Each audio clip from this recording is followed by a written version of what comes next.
Here we are. Hello. Good evening.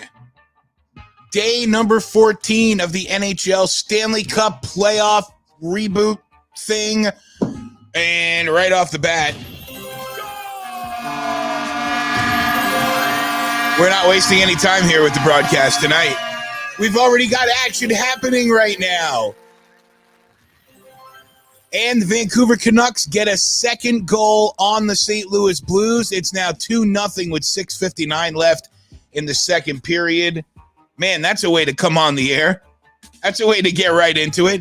No, Ron, listen, I know that you're excited about the Caps and the Islanders game, which is the game we will be watching in completion, but I had a revelation last night. I'm doing this all wrong. We're watching these Eastern Conference games, and the Eastern Conference game has been defensive and muddy and slow and trappy, neutral zone trap. And when it has the air of the neutral zone trap, it is now trappy. That's where I'm getting the phrase from. But these West Coast games, dude, are so good. Watching the Canucks and Blues series and this game in particular was outrageous. Last night's Stars-Flames game, better than any of the Eastern games that I watched so far. And I didn't even get to watch the Canadians put a 5 spot on the Flyers earlier today, which we will talk about at some point tonight as well. So, welcome. It's Watching Together on Hockey Now Network. I'm Brian Sklover, and we're ready for the Islanders and the Capitals. Islanders, Capitals, game number 2. The Islanders take game number 1 from the Caps. I don't know if anybody is surprised by that. A lot of people picked the Islanders as a sleeper pick through the tournament, and they're led by Barry Trotz, and he's more than a capable coach, and they are putting it to the Caps, or at least they did for their first game, which was 2 days ago. That would have been Wednesday. So we'll watch that game when it comes on here. It should be starting any minute now. But as of this moment, I'm watching Blues and Canucks. I'm sorry. I mean, I hope you don't hold it against me, Tim. I know, and I will tell you right off the bat, I'm sorry I didn't show up for Fortnite last night. I saw that you were there. When I got done with the stream, like I usually do, did a little wind down time, sitting on the couch and just chilling and talking to my wife for a little bit since our nights have been taken away from us. So, I didn't get on Fortnite last night after all, not until like very late, and I just stayed on for about 10 minutes. So I apologize for that, first of all. Second of all, very impressed about your involvement in hockey right now, Tim. And you've always been there. I know you've always enjoyed hockey, but you're a soccer guy and a football guy and the other sports. But I am very impressed that you're following your Flyers. I saw some, I have some time hops that go back to when we had some correspondence during the Rangers-Flyers series in 2014, which was an outrageous series. But nonetheless, not a good day for Flyer fans. Carter Hart gets chased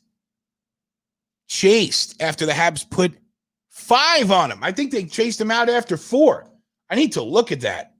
I did not get to watch the game, but I'm going to look at that right now, actually. When did he get chased? Was it after the 4th goal?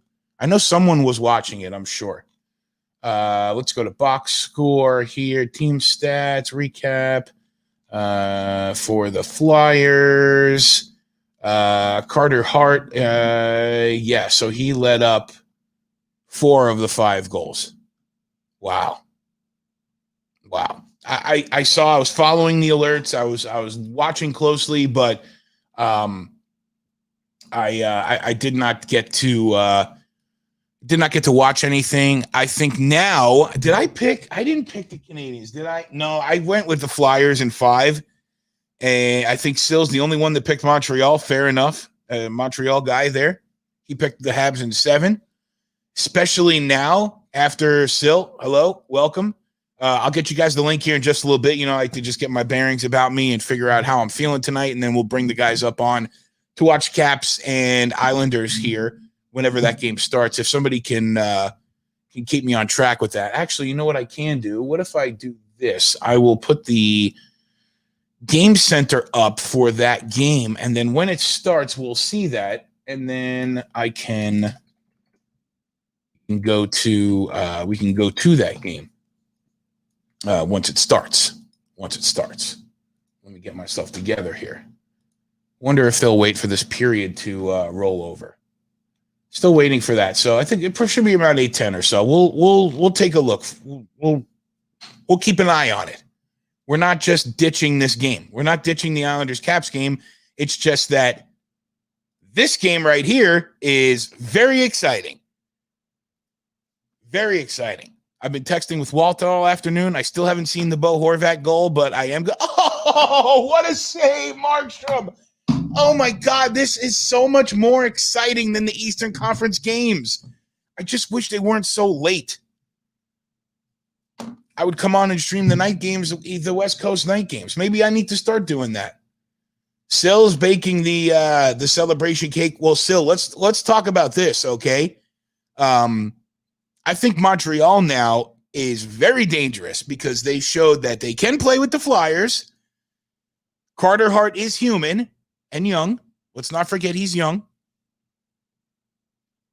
But when you throw in there, as the NHL Network on Sirius called it, the win one for the Gipper mindset, meaning Claude Julien with the heart, he might have to get a stint put in, and he had to leave the team. Kirk Muller is coaching the team now. That's enough to get the boys going. You got to have that thing. Rangers Stanley Cup run in 2014, Marty St. Louis, and the tragic passing of his mom. The team rallied around him. It was fantastic. It was an incredible thing. These guys are still human. Things like this happen, and they are able to reach another level. Maybe that other level is maybe they'll be able to find it in light of Julien leaving the team and Kirk Muller coming into coaching. And maybe all of a sudden the crowd energy isn't all that big a deal, and they're able to find that next level that teams may not be able to get. Certainly Tuukka Rask doesn't think there's another level to get to because these are exhibition games in his book, which is whatever. But, yeah, I think Claude Julien went back to Montreal, so he will be without the team. The club will be without him for the rest of the tournament. So, again, that might be the kind of thing that, pushes a team along. Remember when who was it? There was a quarterback, and something happened to his dad, and it might have been Brett Favre. Like, his dad died, and the next night he threw for like 10 touchdowns and 1,000 yards in a game. I mean, obviously, I'm accentuating that. But, hey, listen, I actually got my piece of paper here, so I'll say it without fumbling through it. Hockey Now Network, if you can give us some follows or likes, Facebook, Instagram, and Twitter, it's at Hockey Now Net. Don't forget the Twitch. We could definitely use the help there. I need 23 followers on Twitch, and then we take it to the next level. So, sorry, Den. I did not mean to bring that up. I didn't mean to bring it up like that. But you know what I'm talking about. Hi, Jamie. Glad you're here. Your boy looks like Alexei Lafreniere. Lafreniere. I learned, Sil. It's just not saying the last syllable. It's Alexei Lafreniere. Oh, wait a minute. Okay. You guys are saying there's another goal coming, and then I haven't seen it yet on the screen. But yeah, athletes have that kind of superhuman ability. When something happens to them emotional, they kick their game up, and I think that might be happening with Montreal. And it's easy for them to do that, especially when they have a goaltender like Carey Price behind them. So looks like the Caps Islanders game is getting ready to go. Looks like they might have even dropped the puck. So I'm going to share screen here so we can keep an eye on that. But I am going to keep watching. Vancouver and St. Louis. I got 2:32 on my clock right here. 2:32 left in the second. And what's this? What's that? Some stick work going up high. Let's talk about JT Miller. Did anybody see that play? I know you saw it, Walt. It was about it ended up being an offsides call, but JT Miller is a clutch player, man. I'm sad to see the Rangers let him go. I really was. I know Tampa really enjoyed having him. I know the fans appreciated what he did. He's just a great hockey player. Great hockey player. Oh, we got a fight. Ding, ding, ding. Oh, banging, boys. Sanford and I can't see who it is on the other shirt, but they're skating off because it's close to the end of the period. Wow. All about the big bouts. I'm going to watch the end of this period here. McEwen and Sanford. Oh, I mean, they were jockeying before they even dropped the puck. And then as soon as it hits the ice, bang! Time to go. And dude, they dropped those gloves as fast as they possibly could. Shnikes. Holy shnikes.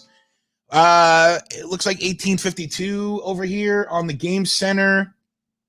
I appreciate all of you guys being here. I know, especially you Caps fans, Islanders fans. Lafreniere. Ugh, yeah, don't remind us about Naked Ning, Jamie, please. That's just disgusting. Lafreniere. Lafreniere.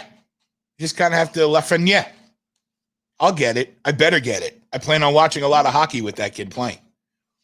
I'm at 2:14, 13, 12, 11, 2:10 here in the second period. Vancouver and St. Louis. I will flip over just in a second, but it looks like I'll get you guys your goal. The grade 8. Looks like Ovi's getting started early. Uh-oh, Ovi. More fights over here, Vancouver, St. Louis. See, don't even... Jay Beagle, your boy. Jay Beagle dropping mitts. Wow. Was that Justin Falk that was in there with him?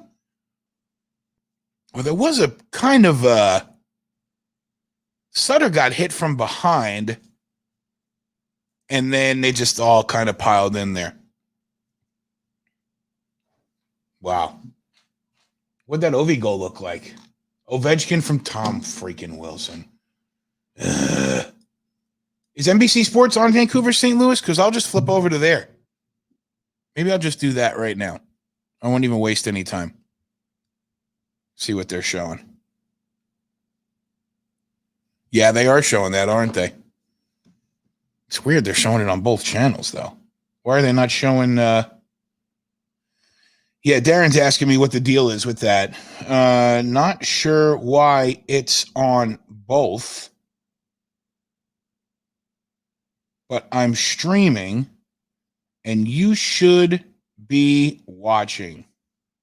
Smile. 1-0 Caps over the Islanders. We didn't even get a chance to set that game up.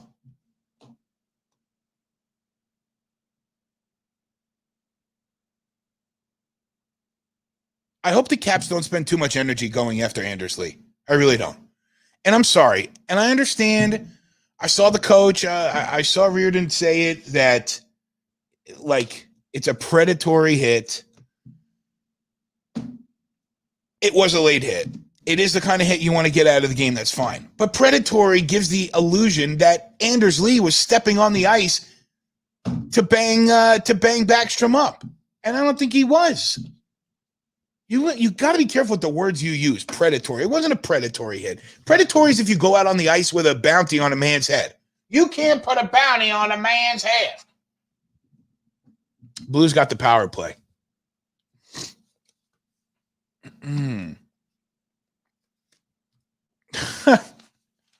We were faster than the Bud Light Goldhorn. Awesome. That's awesome. It's great to know. Yeah, same.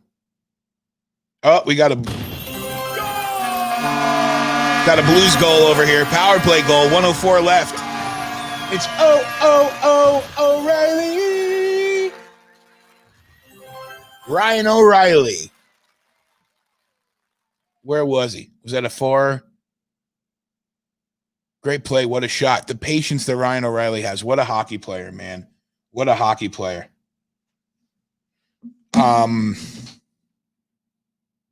I keep thinking, like, as far as Ryan O'Reilly, if Buffalo would have held on to him, like what kind of impact he would have had on that team with Jack Eichel. That's the kind of player you build a team with, Ryan O'Reilly. That's a tough bastard right there. 2-1, Vancouver and St. Louis now with a minute left here in the second period. I can't believe that it's on both channels. Sorry, Darren, I can't get back to the text right now. I got to try to concentrate on the live stream. I got to try. All I can do is try. It's been a fun day. There's been other games that have already happened earlier today. Colorado wins game 2 against the Coyotes. So now the Avs have a 2-0 series lead. I think Colorado looks a lot more serious than a lot of us gave them credit for. They look great. Great. Montreal, of course, put that 5 spot up, and we're watching Vancouver St. Louis right now. Later tonight, Dallas and Calgary. That was a fantastic game last night also. So Darren is texting me expletives and about not being able to watch the game. Let me pad my numbers here for a quick moment. We may or may not get a lot from Petey tonight. My niece is here right now. She may or may not run in here at some point also. We did have to teach her Let's Go Islanders because it is on my wife's side of the family, so I'm not going to neglect her from the family tree and all that stuff. But she may pop in here, but it may also lead to us having less Petey tonight. So do me a favor, share the feed. Let's get more hockey fans on here. We're going to be watching all these games tonight throughout the course of the night. As soon as I hide this Best Buy ad, because while I love Best Buy, I'm not trying to give them free advertising on my channel. I don't care how many guys I do or don't have watching. 11.1 seconds left. St. Louis has 25 shots on goal right now. Vancouver just 16, but Vancouver has the 2-1 lead. I really wanted to talk a lot about the Anders Lee hit and like all the comments. And I mean, it looks like, obviously we haven't seen what's going on the ice yet, but Ovi gets an early goal 56 seconds in. So you could tell that he's up for it. Washington did have the lead in the last game, though. They did have the lead. That's all I can say about that. It's the end here of the second period, Vancouver and St. Louis. So hopefully we'll flip over to Islanders Caps. It's the game we're supposed to be watching together right now. And here it is. Got a 4-on-4. Let's do a time sync if you don't mind. Who's Marlboro 104? Thank you for creating an account. Give it a follow, dude. Give it a follow. Yeah, I love Best Buy. Best Buy gets me in trouble, especially when my niece is here. Like the niece that's here right now. She has a bad habit of asking me to pull up the Best Buy app and just start cycling through all the cool technology stuff, and then we end up picking it up curbside because I'm a sucker. I did, and I'll see you on the chat. Excellent. Thank you, Marlboro 104. I appreciate you doing that. It means a lot. Let's see. Kind of annoying when the Caps insisted Backstrom's not a physical player and thus he should be off limits. I think I agree with you. I mean, I don't know. I'd like to get more opinion on it. I really would like to get more opinion on it. Ovi right now is sitting. And speaking of Anders Lee, he goes in for the face-off and Caps win it back. I got let's get this time sync up so everybody knows where we are. I've got 14:35. 4, 3, 2, 1, 14:30, 29, 28, 27, 26, 14:25 on the clock. We're synced up and we're watching together. Islanders and Caps. What was that stat they just had about the Islanders that they have or haven't scored a goal on the power play in the tournament thus far?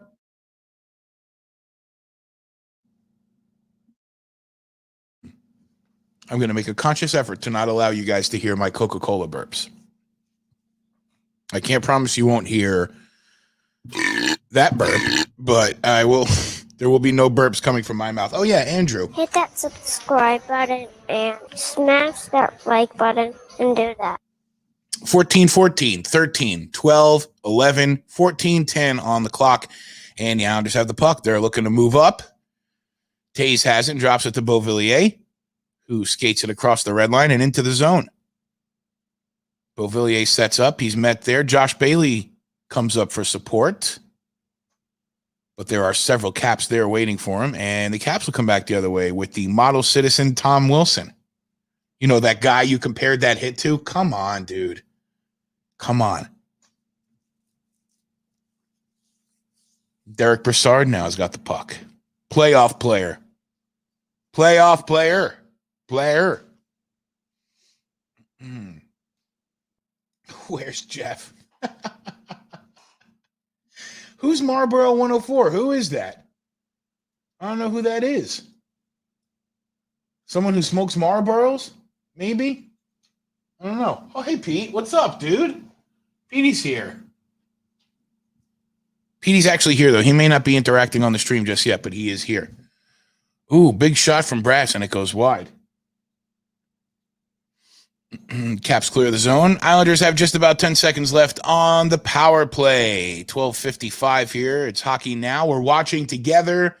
Thank you for joining us. And, of course, don't forget the however you're watching is perfect for me, but twitch.tv/Hockey Now Network definitely has the better feed. It's a little bit faster. It gets to you a little quicker.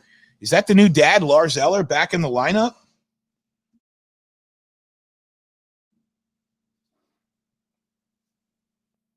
So let's see if he gets any of that daddy luck, Lars Eller. But the Islanders take the puck back out. Ovi steps in. Deflection. Definitely think I'm going to need some of you guys on the stream here with me in a few. I am feeling kind of talky, and I don't want to just monologue. I want to listen and watch and enjoy the night. We're watching together. That's what it's all about.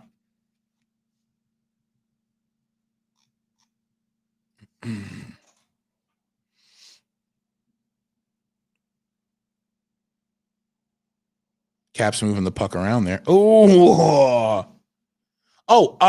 were talking about Caps. We were talking yesterday, the Capitals that are not on the team anymore from the 2018 Stanley Cup winning team. And then Burakowski, Andre. He's with Colorado now, I think, right? I think he might have even scored a goal today. Totally forgot about him. Wait a minute, I could turn this off. I should take this off. I'm going to flip back to the stats for the other game so we don't get any spoiler alerts on the stream, and we can keep an eye on the Nucks and Blues for when they return.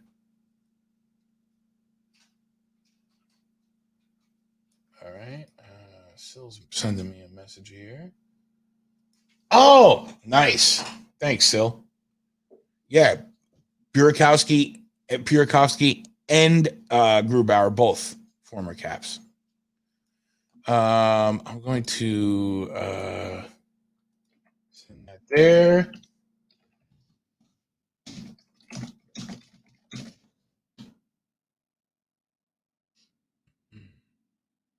Darren's really upset right now. He's really pissed off that they delayed the game. We've got 10:52 left here in the first period. I see Mr. Orlov on the screen. Got a TV timeout. We took plenty of time to get that. Yeah, that's Stars. I kept telling you, Tim, I was supposed to Burakovsky. Thank you. I should see if, actually, you know what? Let's go to the name engine and see what they say. Oh, I just told you the name of the website. Not a secret anymore. And now that I think about it, I'm going to flip back over to this graphic just to stay relevant to where we are. So NHL and Colorado Avalanche. And there he is. Let's see what the Andre Burakovsky. Andre Burakovsky. Andre Burakovsky. Okay, got it. Burakovsky. I'll have to remember that for when we get to the Avs games.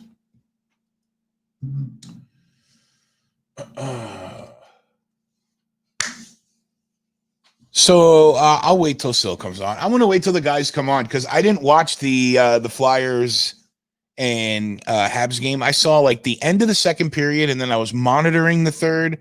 You know, when it started to turn into the ultimate bloodbath, really.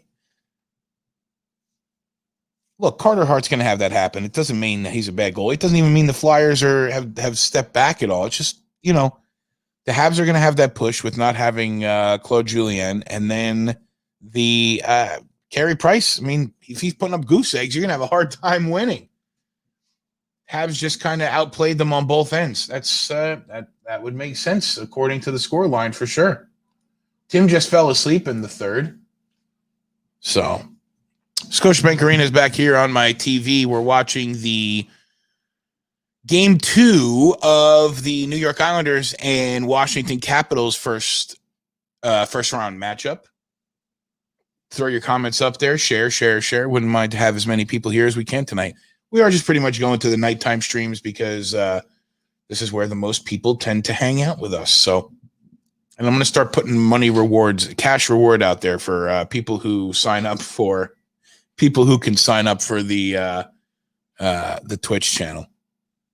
Got to get the following up. But we'll get there in due time. I got 1040, 39, 38, 7, 6, 5, 4, 3, 2, 1, 1030 on the clock right now. And we're watching together. What's up, Pete? How you doing? You just hanging out? All right, cool. Petey's in here hanging out. He's probably not going to be on the chat very much right now. I didn't see the very beginning, but it doesn't look like there has been I haven't seen a lot of Anders Lee on the ice just yet. I saw him during the power play or the even strength 4-on-4, but haven't seen very much. I don't know if anyone's been targeting him or not. Oh, that was tricky. And that's offsides. Anybody can see that's offsides, Dimitri. Come on. That was a mile offsides. Are they back to the other game yet? Is it on? I don't want you to turn this game off. I want to keep this game on, but we got to get Rich on. Where's Rich been? He posted in the hockey group about the game earlier today. Let's see. Oh, yeah. Look, Tim sent me a screenshot from when what's up with your Rangers losing against your Titanic team, Brian Sclover? I remember that. That was when I had, the meme where some hit the ice and the Titanic or whatever exactly it was. You've seen that meme before, I'm sure. The ice and the Titanic or whatever exactly it was. Hey, you've seen that. What's going on, man? Nothing much. No? I got an echo over there. Do you hear my echo? Do I okay. Yeah, I turned off the echo. I mean, I was trying to turn off the volume on Twitch. Okay. Thanks for signing up over there. I didn't realize that was you. No, I mean, I mean, you know what? Marlboro 104 comes from my army time when I used to smoke 2-pack of Marlboros a day in the French army, right? Were you in the you were in the army? Yeah, 2 years. Wow. Yeah, I served in the French army. I mean, long story.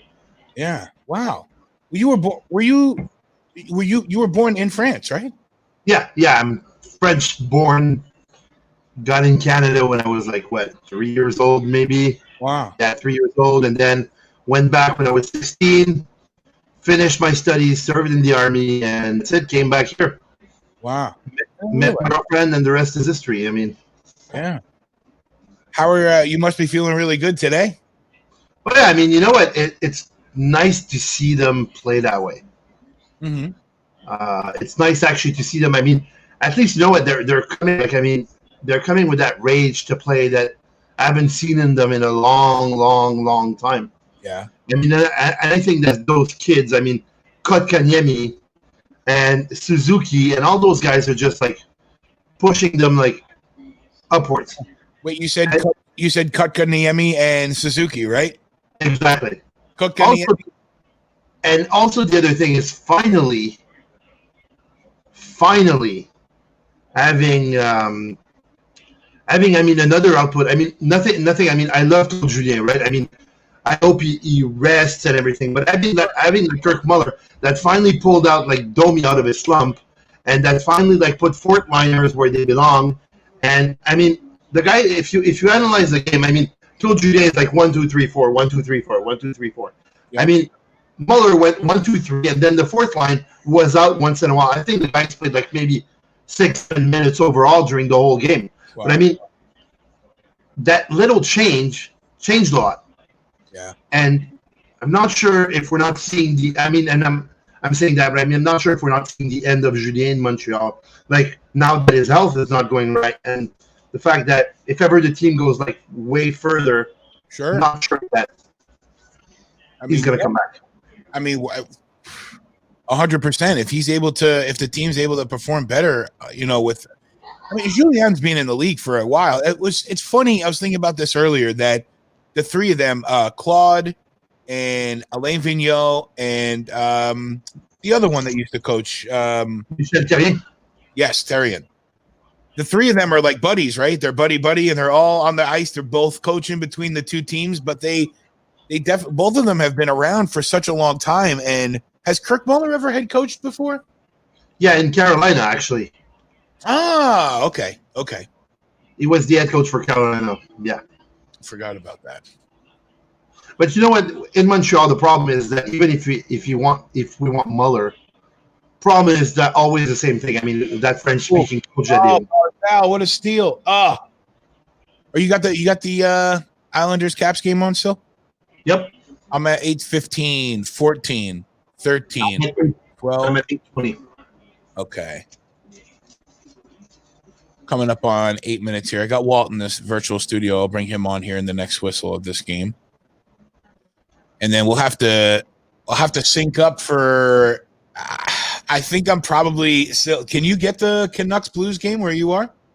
Yes, I can. Yeah, guys, I'm most certain I'm going to flip back over to that game. I'm just like, I don't know if you heard, but I kind of had a revelation last night just about how, when you look at all the teams in the East and the style of play that they have, the Tortorella neutral zone trap and just playing the muddy, slow hockey. And we've seen a lot of kind of boring, slow hockey games in the East, but the West has been very run and gun, and it's been super exciting. The Stars Flames game last night, I sat on the couch and talked to my wife for a few minutes, and then I was gonna get on to Fortnite and play some game with Tim, but I just got into watching the Stars and Flames, and I was like, I don't want to stop watching this. So I ended up watching through intermission and watched part of the third period, but the games on the other coast they're just so much more. Oh, what a save! I'm still on the Islanders Caps game. You know what? Last night we saw that. I mean, after the Boston Carolina, Yeah. I mean, we switched for 10 minutes maybe, and Right? totally different. Like we had 3 goals in that period. I mean, it was just like amazing hockey. You're right. You're 100% right. And Aaron, I do agree with you. This Caps Islanders game is not boring. They're going back and forth, but game 1 was kind of slow. It got kind of slow.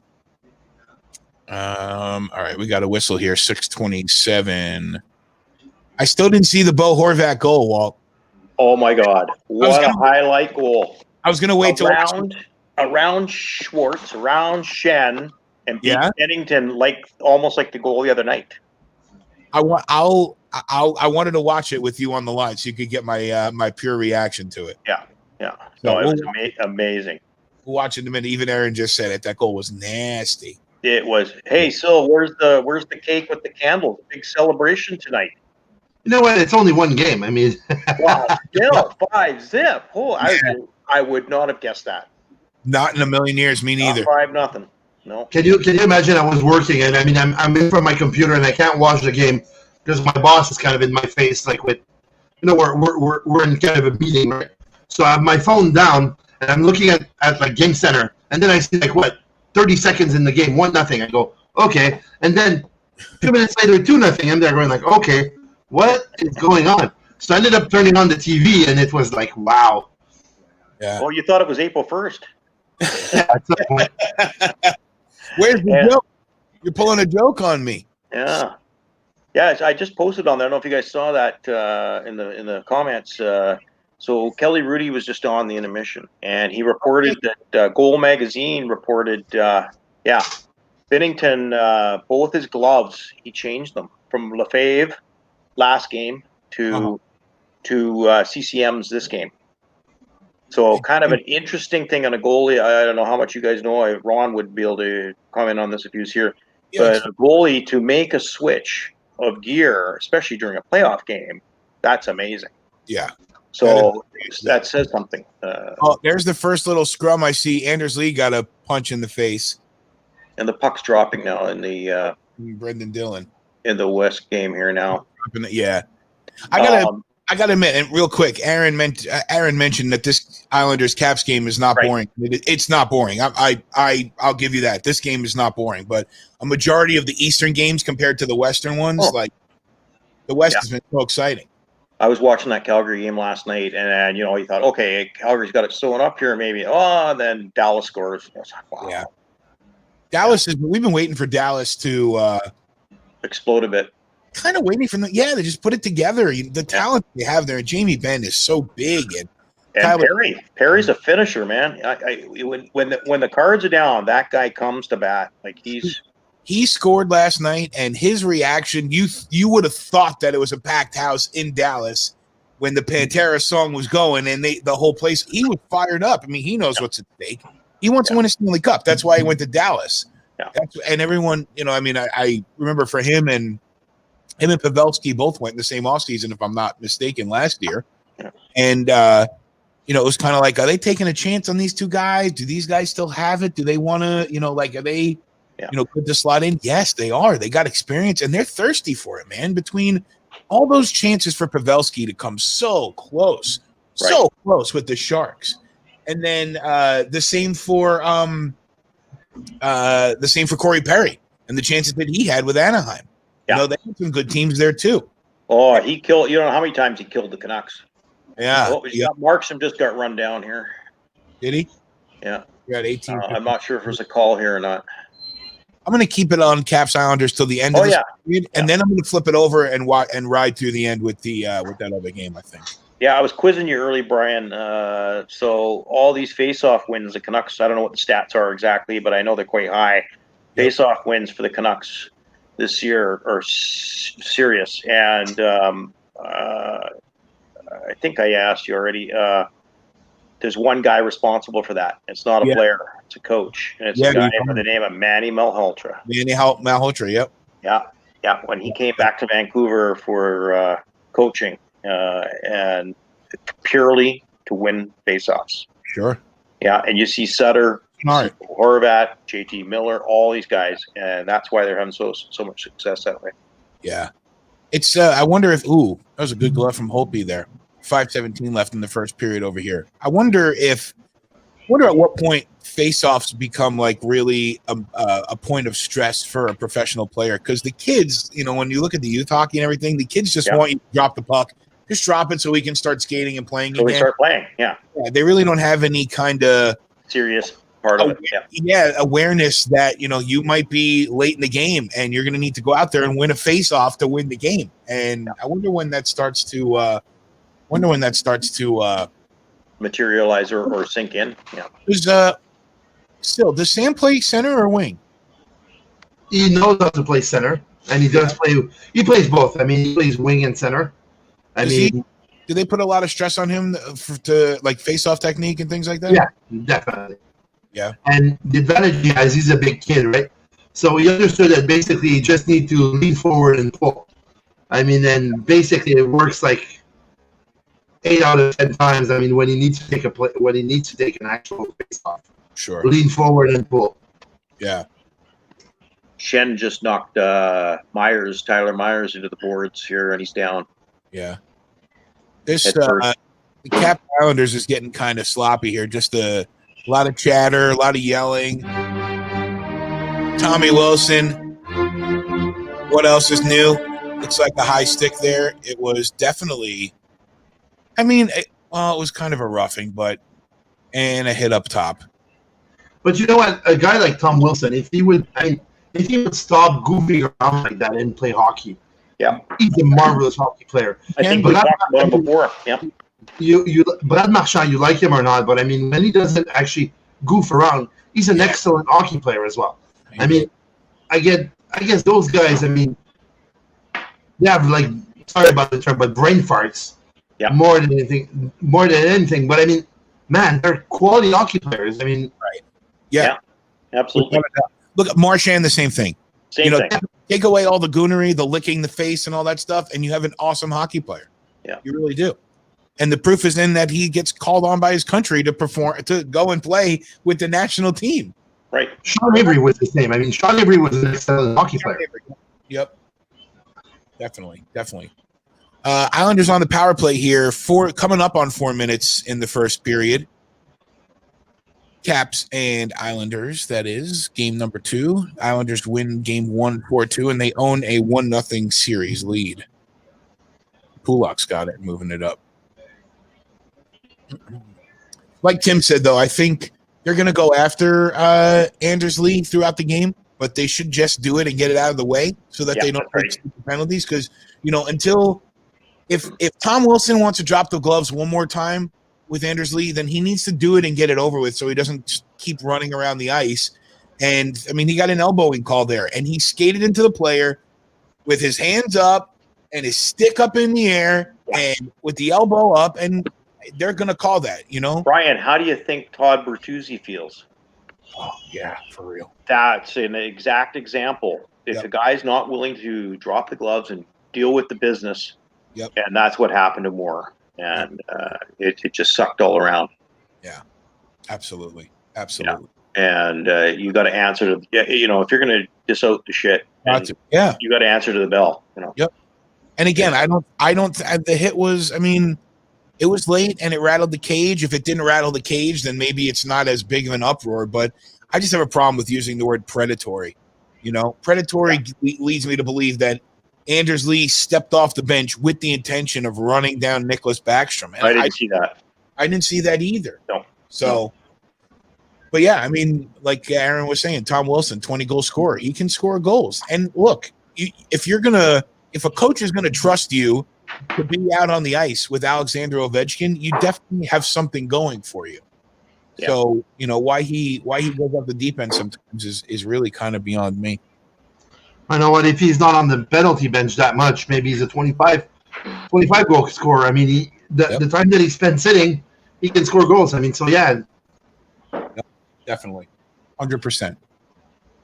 3:06 here, and the puck's down.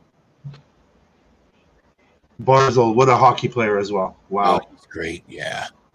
I felt so, I don't know if we talked about this, Walt, but when Darcy Rhoda last week was bringing up Matt Barzal, I was like I felt as he was asking me the question, who's the trivia, Calder Cup winner, plays at the Islanders, and I'm thinking, I mean, that's Matt Barzal. But I didn't say it because I thought that it was too simple of the answer. And sure, that's who it was. But he's from right there where Darcy is, right? Yeah. Yeah, right. Yeah, matter of fact, in the Tri-Cities, that's the area I'm in with. Darcy's very close by to me, too. Yeah. And, probably 5 minutes away. Nice. And Darcy coached, not coached, but managed the team here in the Tri-Cities. And Barzal was in there, Can you imagine one thing, though, if it was Mike Milbury that was still with the Islanders? He would be gone a long time ago. He would have left New York. If Mike Milbury was still with the team, I think the team probably would have left New York because probably support him. He's just awful. I mean, it's. Did you see the video of Tuukka Rask last night? What he said about the games? I missed it. I posted it up on the Hockey Now page. Okay. But he was just saying that there's no playoff intensity. There's no fans. It feels like exhibition games.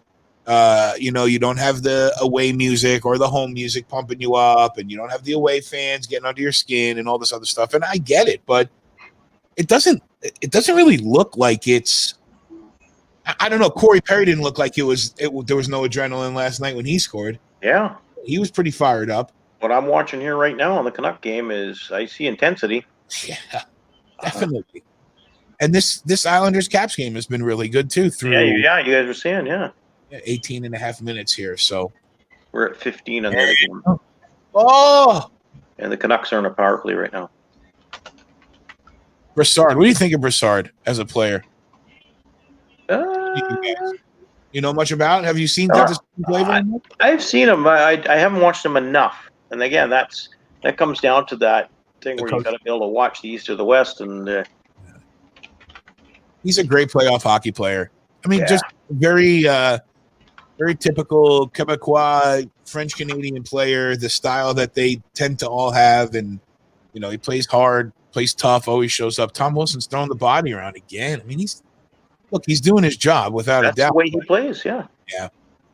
But he's just got to be careful because sometimes he blacks out at moment of impact and he ends up penalties, Yeah. Oh, we got a goal in the other game.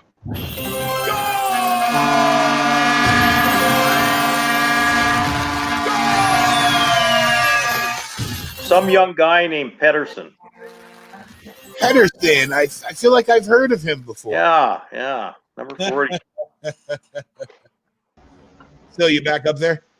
Yeah, I'm back up there. All right, cool. Well, how was the goal? Was it a nice goal? Oh, nice. Oh, yeah, Batman. Yeah, the guy's amazing. His hand-eye coordination. He gets a shot here by, I think it's Besser. It bounces off Binnington, and Riley was there with Pedersen, and Pedersen whacks it out of the air into the net. Like probably a foot off the ice. He's going to be great when he puts some pounds on, too. Oh, my God. Yeah, he needs. It reminds me a little bit. Yeah, even the Sedins were like that. They were that lightweight. Were they? When they were young and they came in the NHL, when they were drafted into Vancouver, and they, Richard Wilson, yeah.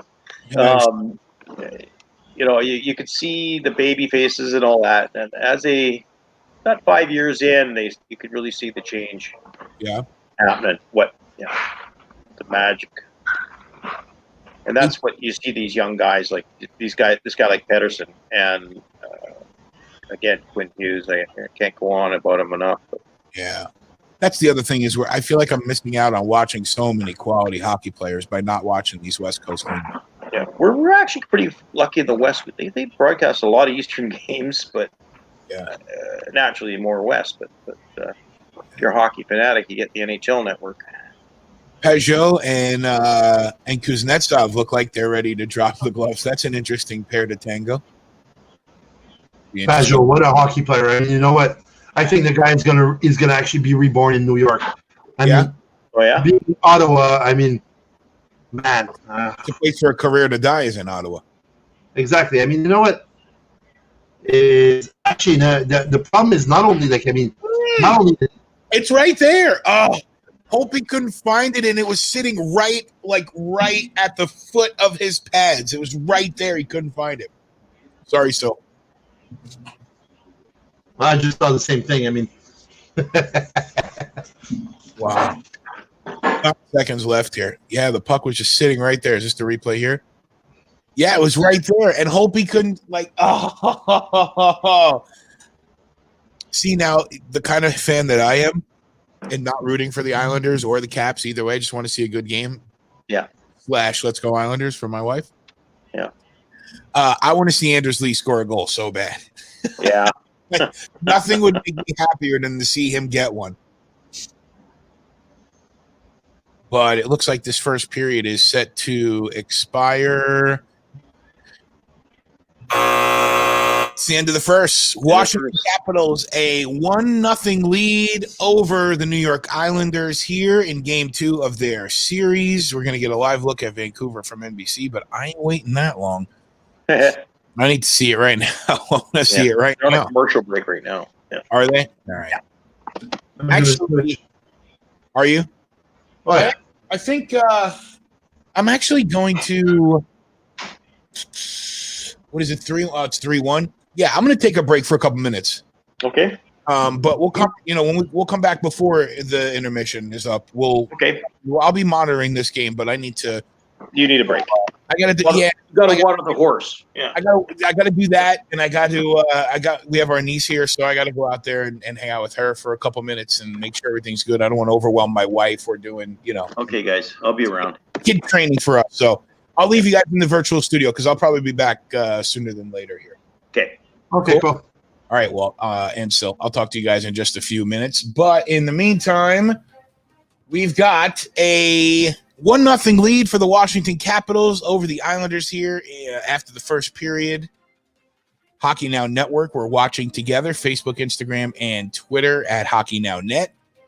Twitch.tv/Hockey Now Network. That feed is a little bit better than the other ones, so check it out if you will. Hit that subscribe button and smash that like button and do that. Be back in a few. Enjoy the intermission. Thanks for tuning in with us.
Markstrom gloves it.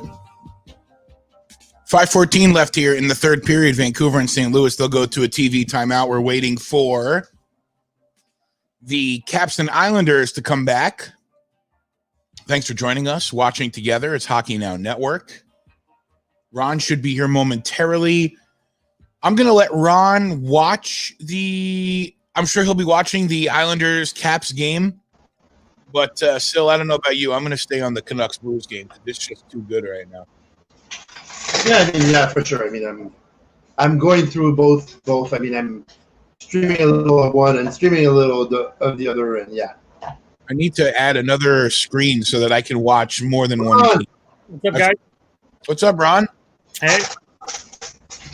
Let us know. Let me know when the Caps game comes back on. We're on the regional feed, so like I said, that it's not on the SN yet, I guess, until another round if they get there. So. Okay. Because we're watching, we're following obviously Caps Islanders, but with it's like 5 minutes left in this Blues Canucks game. There's like 5 minutes left, and it's a 1-goal game. It's just been an outstanding game. So.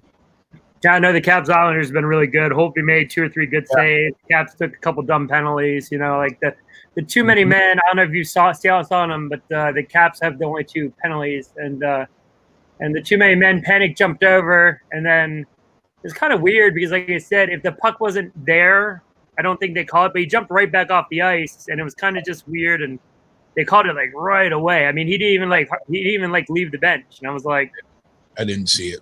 Yeah, it was kind of a so-so call, and then Wilson hit a guy, and then when he went to skate away, his arm came up, and they called elbowing, and I'm like, man, at least get like 2 minutes worth of elbow, man, if you're going to call for elbowing. I mean, he had a clean hit, and his arm came up on the guy, and like not even part of the hit. I'm like, all right.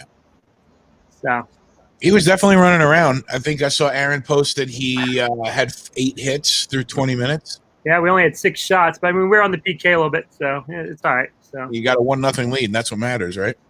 crap. It doesn't matter leading after first and second period like we've done a lot of the season. You got to lead after the third period too. So Truth. Looks Preach. like the clock is set over there. Preach it, brother. Preach. Don't ask my man Sil, man. It's Sil just whoops people, man. He just whoops people. Aaron, weak sauce on the elbowing call. 10-game suspension incoming. It wasn't that bad. It wasn't. I mean, I thought it was a high sticking. I thought the referee motioned for a high stick penalty where, and if I'm not, he had the stick. I mean, he had a stick up in the air. He didn't clip the player with the stick or anything like that. But are we talking about the Wilson or over on Vancouver? The Wilson hit. Yeah, I mean, he kind of rubbed him in the face or something like that. A little forearm, a little elbow after the fact. They even hit him, and then the Islander turns right away. He's like palms up. I'm like, all right. So we're starting here. They're zooming. They did the dramatic zooming, and then everybody's standing around looking. I'll give you the zoom in sound effects that I have. Well, the best part is that he zoomed in, then everybody, the Islanders scouts, everybody's over, and Trotz and Reardon, all the players are like laughing with the referees. I don't know what happened, but something funny happened. Everybody's cracking up over the benches. And now we're underway. There we go. All right. Well, we got 4:40 over here on this Canucks and Blues game. Walt, are you watching? You're watching Canucks Blues, right? Do you think I'm going to switch? Hey, Ron. No, not at all.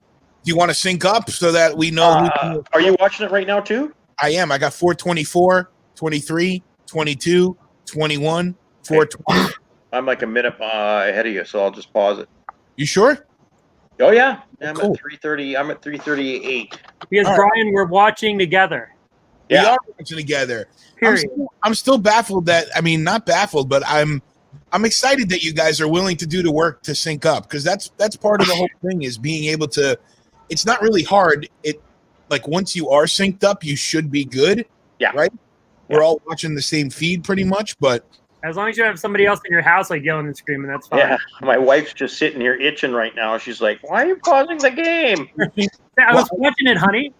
I've got 3:40, 39, 38, 37, 36, 35, 4, 3, 2, 1, and 3:30 on the clock. Got it.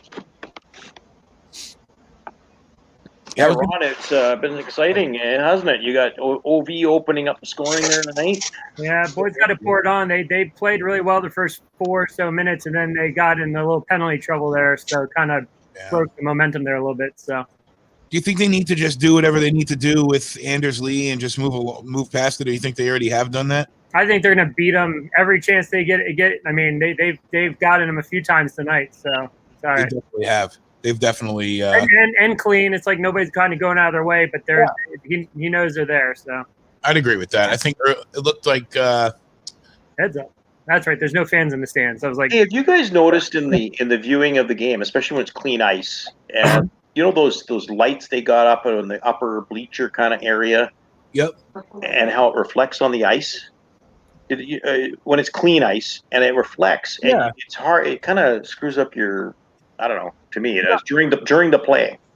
I haven't noticed it with this tournament, and it's weird because it's a significant amount of gray space on the screen. So I haven't noticed it, but I do notice it in other arenas. You could see especially in Edmonton. I feel like you can see the lower ribbon of lights. You can see the reflection on the glass. On the ice.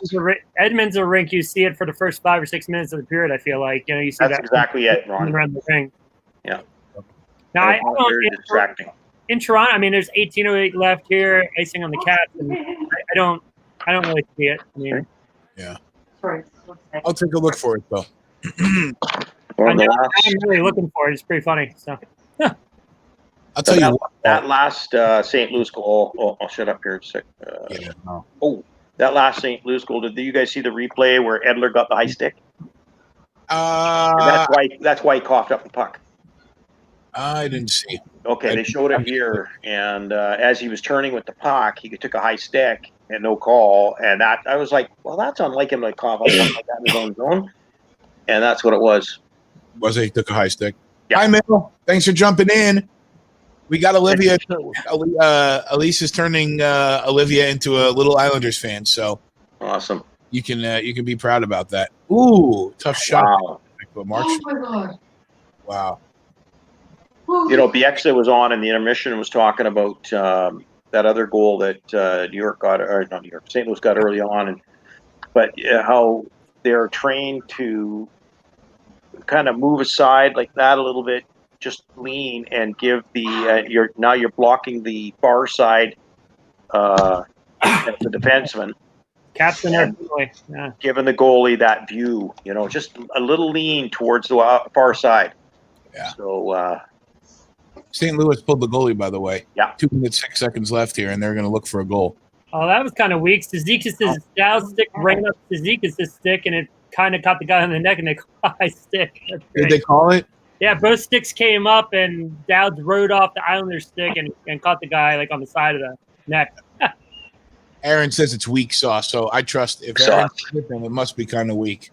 But I mean, it's amazing some of the calls that are being called. I mean, you're in the playoffs, dude. It's just it's not even the Caps. I mean, there was 2 sticks that were high, and I don't know. Yeah, I've seen a couple weak plays even in this series over here. We finally tie it. There you go. Shocking. Islanders scored? Yeah.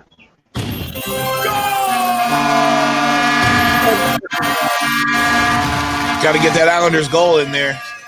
Horrible call. Jeez. Even though we're watching St. Louis Vancouver on right now, this is good. This is rehearsal for tomorrow night, because tomorrow night we got Lightning Jackets and Golden Knights and Blackhawks, and they play at the same time. So still trying to figure out how I'm going to watch both games, but I might have to. Hopefully from the side of my campsite, I'll be able to pull you guys up. Oh, yeah, you're going camping. Letty, where do you go camping? I want to see it on the map. Me and it's called Merritt, Merrit,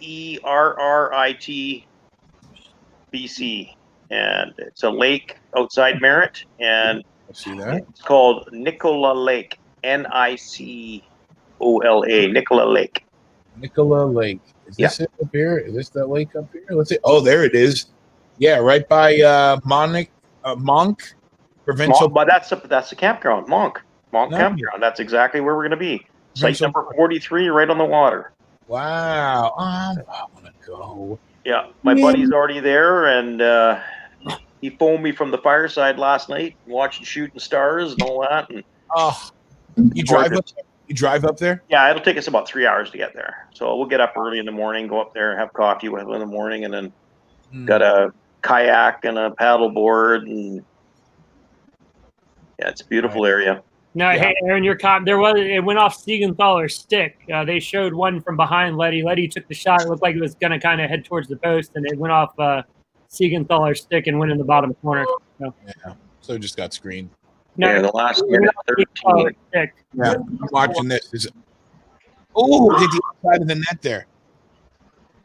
I got so many things to say, Walt, but I'm going to wait for another minute and 3 seconds before I say anything. Oh, yeah. I know better than to jinx it. Thanks for watching on Hockey Now Network. We're watching together tonight. Come on, guys. Vancouver and St. Louis, the final, closing of the population. Ooh. And then we've also got the Caps Islanders going. I'm freaked out. The guys here. Oh, is that your wife going crazy? Yeah, she's freaking out. Where are we? Caps Islanders and here. No, okay. When our team's hammed in their zone, even though as confident as I feel, of course, poor Horvat didn't have a stick. Yeah, I saw that. And big assist to the goaltender, the backup goalie for handing it out to him, though. Brian's got like a Studio 54 disco party going. I looked up, it's blue, yellow, red, blue, blue, yellow, blue. Sorry. I was trying to find the correct graphic. You're partying there, man. You had them both popping up. I was like, what's going on with Brian, man? He's fired up.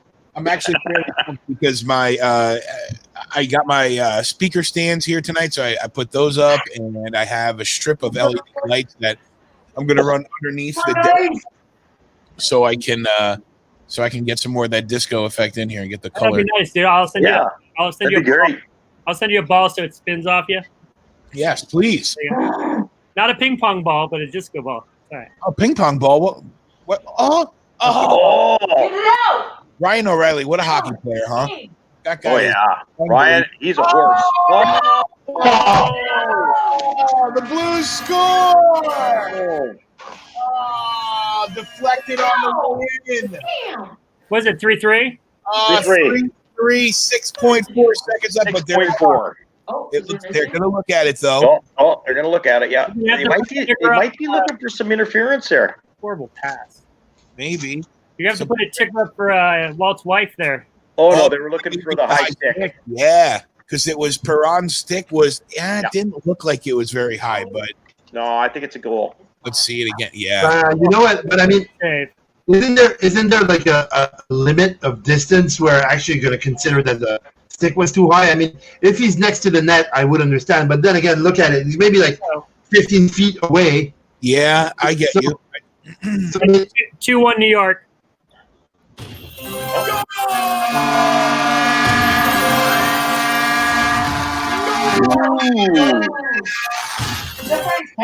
Yeah, originally his stick was up high. Let's see what they call here. All of a sudden, we've got all kinds of action all across the board here. and the problem is that if this one goes into overtime, right, then we're not going back to the other game yet. So that means I'm not getting dinner. I got it. Martin deflected it. Holtby got it with the knob of his stick. It hit the post, went to the other post, and trickled in. I'm like, we can't get down. Wow. I got to see that one. Oh, that high stick is so close because they're on the camera is okay. Here's the ice level shot. Yeah. okay, yeah. And he Brings hits the stick down. there. This is going to be a tough call. Yeah, You know what? The stick was under the shoulders. I mean, I know, but how tall is he? I don't know. I don't know. I'm with you. I mean, hey, listen, this is again another call. Thank God I don't have to make it. That's why I'm not a referee. It's a tough call. That's why I turn on a camera and just we got a decision. Oh, here we go. Here, tell you right now.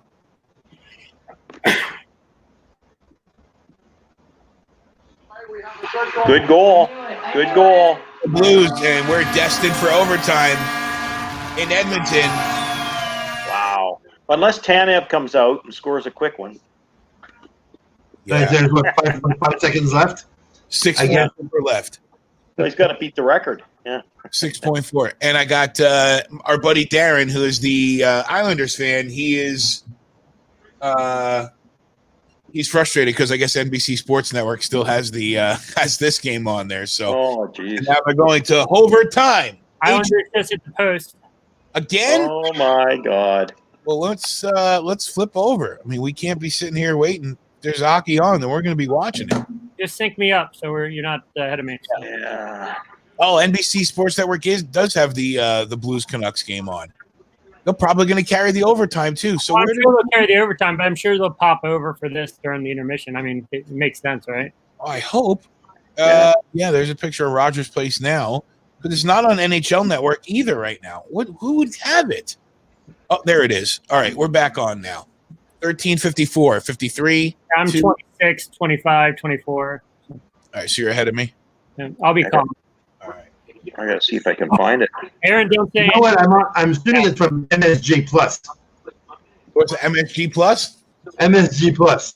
Wait, That's the how feed much I time have. you got, Brian? How much time you got? I got 13:34, 3, 2, 1, 13:30, 29, Keep going. 20, Keep going. Keep going. 7, 6, 5, 4, 3, 2, 1. Yeah! Caps goal. There you go. I think Ovi got it. Nice. Nice. And hey, Ron, thanks for giving the patience to sync up. That's what I want. I want to see you guys reacting with a goal. You told me I was the co-host, right? I mean, I got you. Yeah. I got you. And Exactly. I'm gonna step out of the room. And that was my team scoring, and I bit my tongue for about 30 seconds. I think Walt's taking a restroom break while I got you here whenever you come back, Walt. I think Walt's he's going to go, oh, God. taking a break because of Walt's going to go help his wife's nerves. That's what's going to happen. let's see. So I'm going to flip this back over to the other game, though. Don't flip it over for about 20 seconds. No, not the game center. The game center. All right. I'm not touching any of the channels. I'm staying right here where I'm at. Well, get your finger ready. Are you ahead of me still? Uh-oh.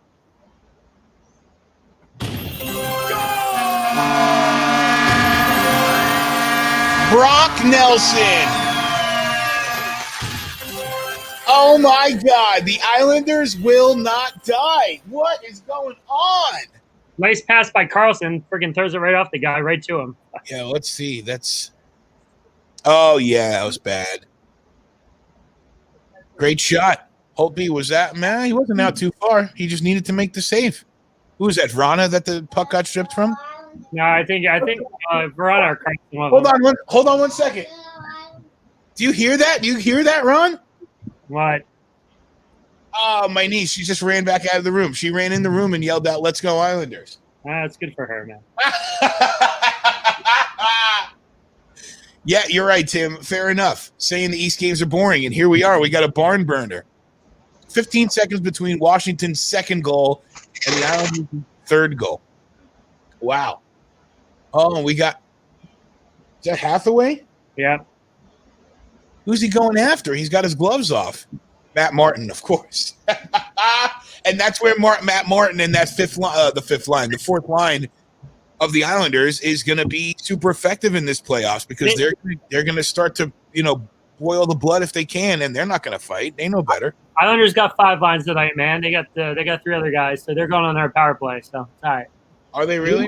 I think that basically in the last years, Tim is the right call, but it's that's probably the first decent call they've made all night. So yeah. Rob, he's Ovechkin. I've heard of him. He's a pretty good player. I've heard of him before. Only guy that can score for us tonight. Yeah, I guess so. And now you can put the Islanders back on the power play, and it's damn things bouncing all over the place. So it is what it is. So. Oh man.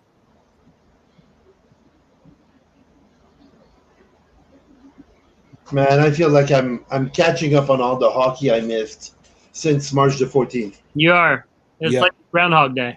It's true. I was listening to Sirius XM before, and one of the hosts that was on, it wasn't, I think, with Mick Kern, whoever was on with him this afternoon, he was saying, it's great to have this much hockey to watch, and it's been a lot of fun to, kind of make up for all the hockey that we missed, but it's starting to be a lot right now just because it's been nonstop, just the whole this is the 14th day. We've been going at it for 14 days now. I don't care who you are or how much you love the sport. There is a lot to keep in. There's a lot to keep track of. 15 seconds later. There's a lot to keep track of right now. My wife is better than me. She's working out back here on the treadmill. I don't know where she's at. She's back here. I don't know. She's back here somewhere. I know she's over here. Tim, you got to go to XM91. That's NHL Network. You got to check that out sometime. I'll give them. My wife actually looked at me, walked over to the computer, and she told me, "Oh, you're going with your hockey buddies again." I said, "Yeah, sure." Hey, Brian, you might want to go check out. I sent you what my wife made for dessert tonight, and it was quite exquisite. All right, yeah, I'll take a look at that. Let's see. It was a like a puff pastry, but it wasn't puff. It was like a Did you text it? It was Messenger. Messenger, yeah. So it was like a croissant with a strawberry cheesecake filling with like a strawberry drippy sugary glaze over the top. I didn't get that. Oh, really? I didn't get it on the Messenger or in text. Yeah, wow. Messenger. You'll have to. Oh, that looks good. Get it? Yep, I got it now. Let me try to pull it up here. I don't know why. Darren is so upset. My buddy Darren, who is the Islander fan, he's joined us. He's so upset that they keep showing the game or they keep changing the game. Is Darren down in Florida or where's he at? Yeah, no, he's in Dallas, Texas. Oh, well, he's just outside of Dallas. Yeah. And you're in the middle of the country, and you got St. Louis there, so it's probably leaning that way. So. Well, I mean, NBC Sports Network is showing. I mean, they've been showing the Canucks Blues game, especially in the end there when it got real close. Yeah. And they flipped back over, but he missed both of the Islanders' goals. Well, you think, and they all happen quick, man. They're just pouring in. So, but you would think NBC has CNBC and USA. They could find another station to drop it on. I mean, I get to have other people with. I forgot to hit this. I got a half just because I don't want to take up the whole thing. That's fine. You were halfway through the penalty, so it worked. So it was good flow. Let me see here. I got where downloads.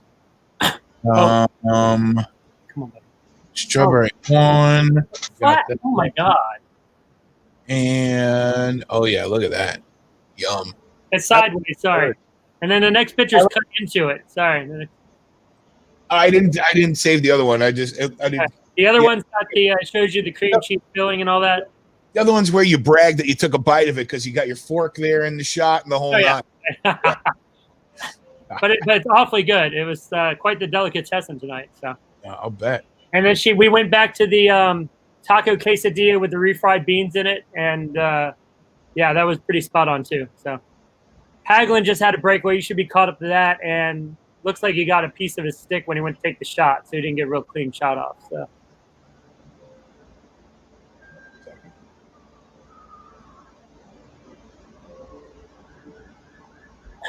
We've had some real wacky weather up here. I don't know how your weather down there in Florida is, but man, it's been freaking crazy up here. The weather normally travels, if you watch the map, from west to east. And it was east to west, and today it was like northeast to southwest. It's going backwards because of the lower level jet stream. So it's crazy.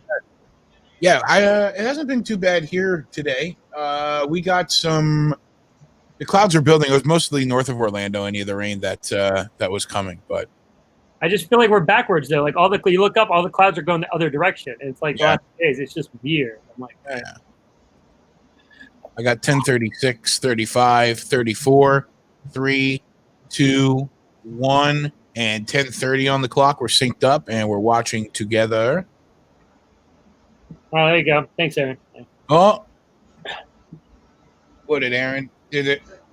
Oh, meteorologist. Are you AMS certified? AMS? Sam, what's up? My buddy Howard is. So he's Channel 9 here in the area, and he's been doing weather for. He's actually from Long Island, so he's an Islander and Caps fan. It's pretty funny stuff. 10 minutes on the clock here. 19 shots on goal for the Islanders, just 10 for the Caps. That's all. Well, we've killed two. We had to kill off 2 power plays in each period, so we're only 10 minutes through, and so 4 of the 10 minutes we've been shorthanded here. So not a very. It's sitting right there. He's got it. Are we synced? Are we pretty synced up, or are you still ahead of me? So you're 9:43 now, going to break. I'm already in break, so I'm about 20 seconds ahead. Okay, and we're in a TV timeout. 9:43 left here in the first, and still waiting to see what happens with overtime over on the other channel with the other game. If any of you guys want something cool to watch, I think they're going to be streaming it maybe on Facebook Live, but the Ocean City Air Show up here, Ocean City, Maryland. They have like the Thunderbirds and all kinds of vintage planes, stuff like that. But it normally goes off in June, and they're actually running it this weekend. They were testing today, so Brian, you'll see, and so you'll see it on my page. This guy takes that was the plane you shared earlier, right? I was looking at them. They take amazing photos of the planes and stuff. They're really cool shots. But I think they're going to have a stream of it because they're expecting people down there. They can't have the normal seating with everything going on, but these planes, they do it over the ocean, and they span from probably the boardwalk all the way up to about 100 streets. So because they're going so fast, for some of them. Those air shows are always real cool. We get we get quite a few on the Space Coast out of Brevard County. When I was in Melbourne, they used to do one at the Melbourne Mall, the Melbourne Airport behind the Melbourne Mall. But more fun than the air show itself was the day before when the Blue Angels arrived and they did their practice runs overhead. Like, that was better than watching the air show because everybody is, they're flying over business parks and over I-95 and just the whole. So Tim, did you work the Ocean City one or the one down in Florida? Ocean City worked 3 years ago. Let's see. That's the cool thing about the beach is because there's like Coastal Highway. There's like one main drag, and when they rehearse like Thursday, Friday, they're like literally low, like right above the buildings, coming in between the hotels, and it's like they go to the bay, and it's just like, Tim was in Ocean City, so he knows what I'm talking about. But it's crazy, like the rehearsal, like you said. So especially Ocean City, because like some of the high rises, they're like buzzing right by your window. Yeah, right. Super cool. It's pretty neat. It's a pretty wild experience. The kids like being down there when it's going on. So Don Money shared a picture of a friend he has on Long Island who the 2 pups are ready to go there for the game tonight. There looks like King Charles Spaniel. I think that's what it is, right? King Charles Spaniel. Yep, looks like they're turned away from that high up shot that you don't like, Brian. I hate that camera angle. I hate it. Well, they don't like it either. They're not even looking at the TV. They're like, we cannot watch after like this. You're not the only one hating it. I mean, today on the radio, I mean, one of the French sportscaster, they forgot to actually turn off his mic during a commercial break, and he started bitching at the actual director that was actually using that shot, and it was like in colorful French Quebecois language about the fact that camera angle sucked ass to him. It's real bad. I'm not a fan of it at all. At all. I'm okay with it on the power play, but past the power play, no. When the puck's moving up, it's hard to really hang with. But the power play, it stays in the zone the whole time. If it's in the zone the whole time, it's not horrendous, but it takes a little getting used to. They're trying something new, obviously. So Definitely. You know what? Sam's like that type of play. He plays the game, right? So when they put that kind of angle, he looks at the game and tells me, oh, you know what, Dad? Here, the puck is going to go there for this and this reason. That guy is moving in that direction. Right. I mean, for him, it's more about analyzing the game from that standpoint, because actually you see the guy from high, so you're able to just see the way the game is going to spread. Oh, they're showing Lars Eller's kid. Oh, he's cute, little baby. Yeah. Looks happy. Eller had to make a lot of hard decisions, like what to do when he was back, like we were talking last night. So yeah, well, I'm glad he was able to get back, and we talked about it yesterday. But is Leo Komarov really going to square up with Tom Wilson with a full cage on? Well, he's going to need more than a full cage if he squares up with Wilson, I think. So yeah, I was going to say he's going to need a little sippy straw. But what a play right off the draw from Tom. He gets right in there in the corner and throws the puck. There should be too many men right there. You'll see it about 8:04. That's the same thing that happened with the Caps. The guy plays the puck by the boards. They don't call it. Ridiculous. That's the same exact thing happened to the Caps. Sorry. No, you're good. You're good. Yeah, it was the same exact play. And Panik actually jumped off the island and stayed on the ice. And the defenseman played the puck. And Barzal was still on the ice without a helmet. I mean, that was too many men. It was the same exact play right along the boards, and they let it go. And once again, we're 8 minutes left second period, and the Caps haven't seen a power play yet. So, shocking. And they're about to flip over to the other game. Oh, they're going to flip it. Walt, I'm watching with you, bud. I'm going there. Ron's here. Give me time. Yep, I'm about to drop the puck right now. I got zeros on the clock, and it looks like we're going on the way to overtime. Canucks and Blues underway. Here we go. What was that? 1956, 55, 4, 3, 2, 1, 1950. You need me to keep going, Walt? Right with you. Yeah, right with you. Sorry. I'm 2 seconds late, but I don't care. Okay, so what's the thing? I thought for sure. Wait for your thoughts again now that it's flipped. Again. You know what? I'll go for Vancouver because it's a Canadian team. Attaboy. There, you got to. I don't know. I was listening to NHL radio a couple times I mentioned today, but I was driving around in the car earlier. Now that we're just doing the night game, I can actually go out and run errands and do all that kind of stuff. But they were just talking about how the way that both the Bruins and St. Louis came into the tournament. They were both the 1 seed. They were both the top teams in both conferences, and both showed up in the round robin and haven't really impressed. And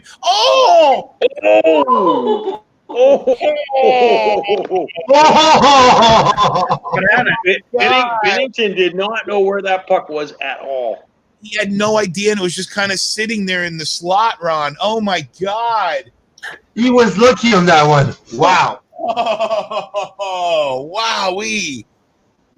I got 18, 30, 29, 28, 7, 6, 18, 25 here. Overtime, Canucks and Blues. There you can see the reflection in the ice there now. Not now, but a moment ago. Let me look. Let me see if I can notice it. I see a couple on the ice there. Oh, yeah. I see what you're talking about. Yeah. I think it's definitely Edmonton, though. It's crazy because when I watch the Caps out there or watch like a late game on, and you see a game in Edmonton, it's maybe the ice is just so good out there. I mean, who knows? Yeah, maybe that's what it is. Maybe it's just St.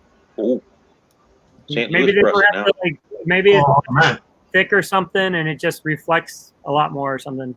Darren is Yeah. saying, why the hell are they playing it on 2 networks? Someone explain that one to me. I can't explain it. But I do know this is overtime hockey, so this is definitely on the top page right now. Bo Horvat's coming in. Look Oh, at the they shot called- differential. Oh, the Caps for another penalty. When the Still hell are they calling now? You let me know. I'll hit your sound effects for you. I don't know what they're calling.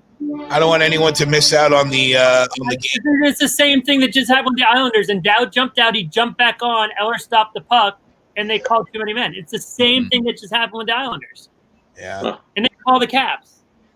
Like, literally, Dowd jumped out and jumped back on.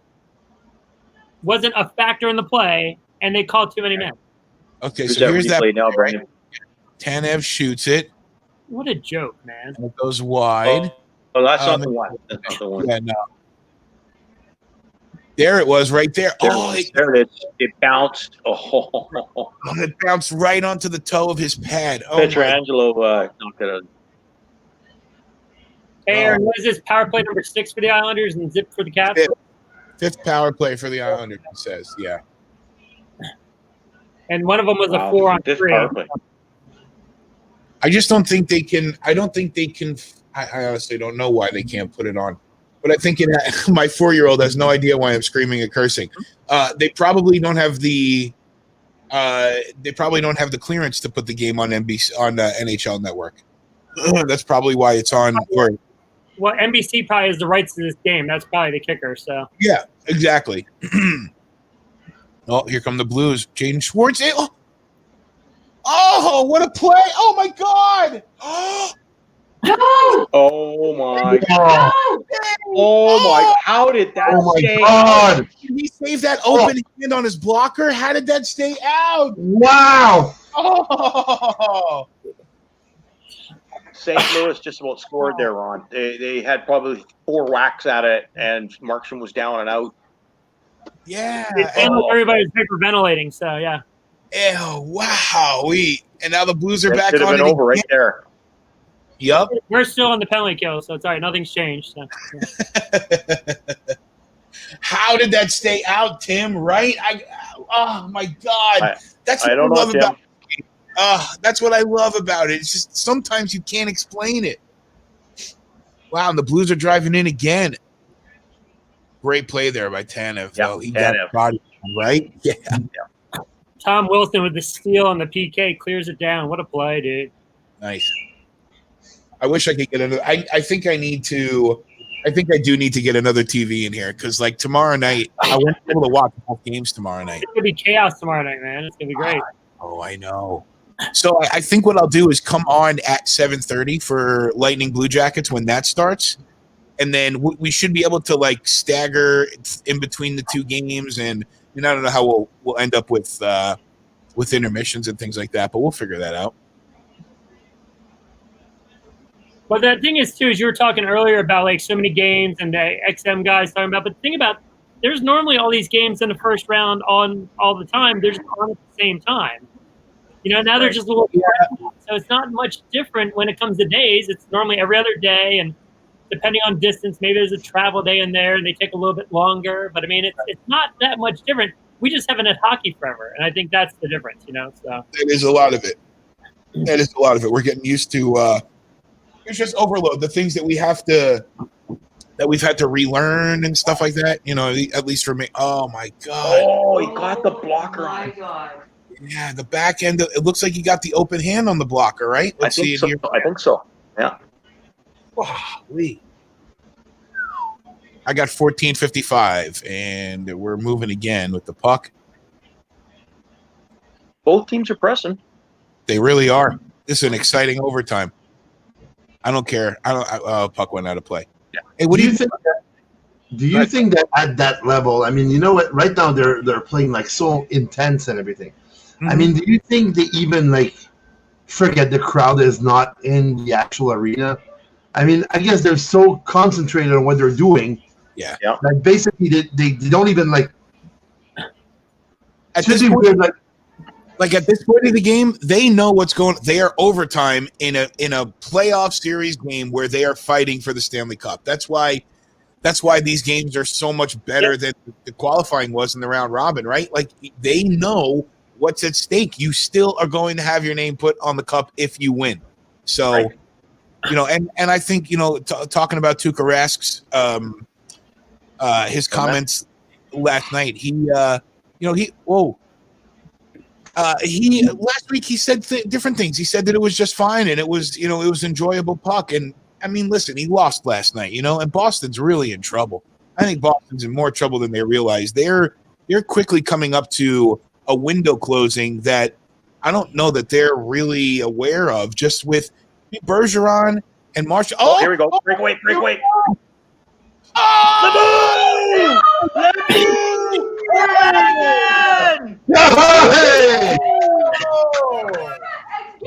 Something happened. Oh, Oui, mon capitaine. Vancouver won the game. wow, Bo Horvat again. Gordon Binnington switched the gloves and it didn't matter. Wow, goal Horvat. Wow, Capitaine, mon capitaine. Yeah. for real. And I didn't see his goal in the first period either. Was You got to see the first one. Even better, actually. I need to see that. Horvat. That's why I have a Horvat jersey. I'm gonna look at it right. I'm gonna look at that goal right now. I want to look at that goal. Oh my God! What a nice breakaway. What a pass! He went right through the leg. Right through the leg. Bennington he backed up deep. He really was deep in the net, right? He didn't Yeah, play it at all. he's in the blue. Like he's in the blue. You should be much further out on that, challenging. I think St. Louis and Boston, both teams that were in the finals last year, both teams that were the first seeds in their conference when play stopped. I think both of those teams are a product of the momentum and the crowd and the whole thing, and that's why neither one of those teams look really strong right now. I mean, Walt, you have 2-0 series lead now over the defending Cup champs. That's got to make you feel real good. Well, I'm going to have to find some sort of a Wi-Fi somewhere. I'm going to have to rob it at the campsite. I don't know. Yeah, and look at Quinn Hughes on the ice there. Quinn Hughes on the ice. Yeah. On the ice of the whole thing. What an outlet pass for him. Oh, my God. The Capitals are working on turning it over again. It looks like the freaking ice fades. That was a great sequence there where Quinn Hughes he gets the outlet pass all the way up to Bo Horvat, and then he stays on the ground next to the defender and looks at him. Oh, that was epic. I just wonder. Correct me if I'm wrong, but I believe Bo Horvat now has 8 points in here, and I think Quinn Hughes is the same. Let's see. I'll tell you right now. So Bo Horvat tonight, 2 goals and an assist, so he had 3 points. Right. Yeah. And Quinn Hughes had an assist, so he had 1 point tonight. Let's see. I haven't looked at the stats leaders here in a couple minutes. Where's time at here on Caps Islanders? Let me get synced up over here. Yeah, I gotta try and see if that game's coming on. I got Yeah, they're 2:13. switching it over now, I think. 10, 9, 8, 7, 6, 5, 4, 3, 2, 1. 2 minutes left here. Second period. Islanders lead the Caps 3-2, and they lead in the series 1-0. Bo knows goals. Bo knows goals. That's right, Donnie. Yep. Bill, yeah. I remember that ad a few years ago about Bo knows. It was not the same Bo, but Yeah, different Bo. Yeah. But this Years ago there, bud. That was more than a few years ago, unfortunately. yeah, that was a couple. I mean, for me, it's a few years ago. But just like when we were talking with Robbie last time, when he was saying, "Oh, good old times in 2001," right? I mean, same thing. I mean, You know what's the funny thing is that Quinn Hughes, as far as rookies go, he doesn't even have the most points. He's tied for first with 7 with Dominic Kubalik, right? Kubalik? Okay. Yeah. Yeah, Kubalik has 7 also. Dylan Dubé, who's lighting it up for the Flames, has 5 points. Kirby Doc has 5.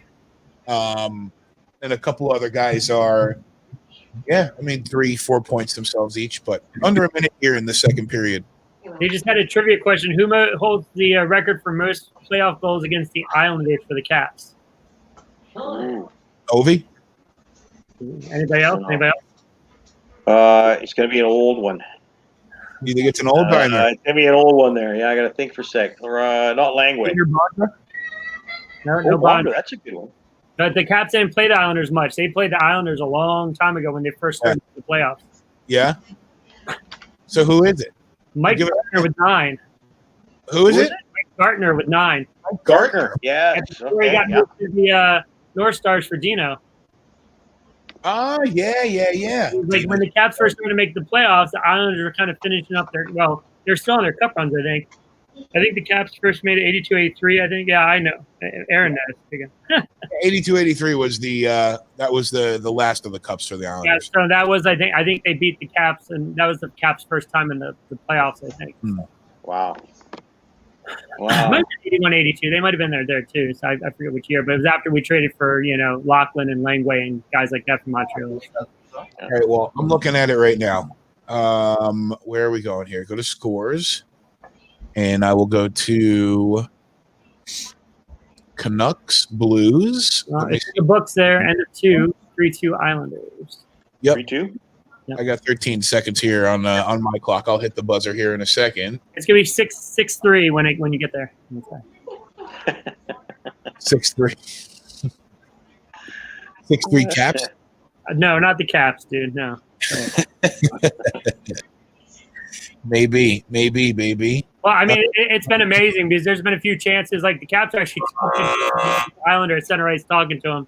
It's like there's been a few chances to call a few things on the Isles, and it's just you know how it is. Like I said, it sounds like I'm a homer, but a hard hitting playoff game. It's what 5-0. So yeah, it is what. So all right, I'm about to. I just wonder if Washington is stuck in Toronto dressing room. That would explain a lot.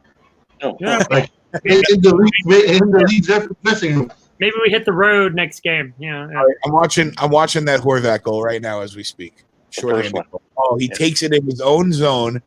Yeah. Whoa, around one. Get out of here. What?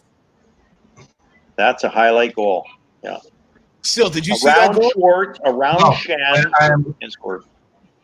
Go to NHL.com right now and look. It's So, I mean, what a goal. What a goal. Going to bed? I'll just be over there for the. All right. Here, I'm going to take myself off the feed. If you guys want to hang, or we'll just take a break. Guys, I hate to cut it short too. I got to disappear. I got to get my stuff prepped for camping and stuff, and I can't expect my wife to do it also. But how long are you up for? When do you come back? I'll be gone till next Thursday night. I come back, so Right. I'm going to try and pick you guys up. Hopefully, if not, I'll see you when I get back. Awesome. But Hey, guys, go- it's been a slice. go. Ron, go Caps. Yeah. Come on, man. Don't be so So down Jeff about- English. Don't be so Jeff English. Yeah, for real. I'm trying to fix somebody's computer right now, and they keep asking me questions. So it's all right. Oh, okay. Fair All enough. right. That's a drive a man crazy. Well, Yeah. safe So trip, man. bad. Go Habs. Yeah, Go yeah, we'll camping. see. Go camping. Go Go camping. have to go. Go Okay, camp. okay, Go. guys. I'll Go try and- camping. All right. For Cheers. Bears. What's that? What's that? Watch out for the Bears. One more time, Ron. Watch out for the Hey. Bears. Like, After the Bears, yeah. You don't have to worry about snakes in your lakes up there. All right, we're gonna take a break for the intermission if that's cool. We'll come back for the third. No worries. Is that good for you? Are you gonna hang with us, Ron? I know you. I feel bad. I want you to be able to see your game, but I come down and the Islanders score 3 times. I mean, what the hell, people? it's dedication, is what it is. Yeah, You know what? I actually today. I mean, I work and the app scores 4 times. nuts. Right? Exactly. So Sil has to not watch the Habs, and Ron has to not be on the stream. No, for 13 shots, you're not going to win at all. Like 0 for 0 and 1 for 5 on the power play, you're not going to win playoff games. Well, listen, they're only down by 1. So they're only down by 1, and I'm getting the hurry up sign from my junior producer niece who wants the bed sheets for the air mattress. So I'm going to let her grab that, and we'll take a break, and we'll come back for the third period if that sounds good with you guys. all right, there you go. Oh, good. Still talk to you in a few. It's Hockey Now Network. Make sure to give us some follows and likes and all that stuff. Facebook, Instagram, and Twitter. It's Hockey Now Net. Also the Twitch, twitch.tv/Hockey Now Network. Tell them, Andrew. Hit that subscribe button and smash that like button and do that. Be back in a few.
A little bit of insight from Rob, Mr. Craver.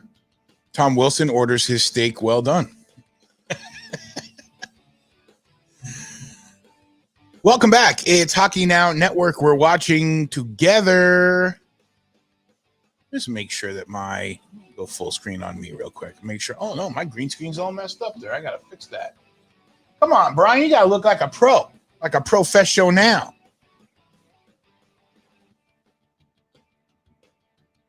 But it looks like we're getting ready for the third period here, Ron. Am I pausing it? Yeah, if you don't mind, I mean, we can watch it together. Ravens, what's up, dude? Are they dropping any or what? There we go. I got Brian Boucher in the bubble, in the box right now. In the bubble. We're just waiting for the dramatic zoom in. Yeah, we're waiting for that. Tim sent over some pictures from the air show last year. Awesome. I'll have to try and pull those and get them up here. We ready to go, or you zooming? We are still seeing the replay here, and we are zooming. And the puck is. And the puck is. And the puck is. They're teasing us. Not yet. And there it goes. It's down.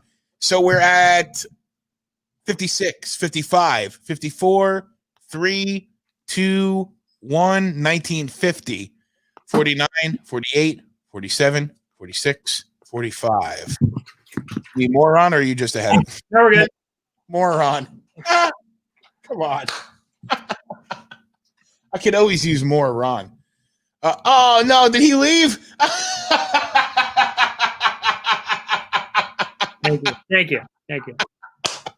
That was epic. Oh, then we pass away a shot.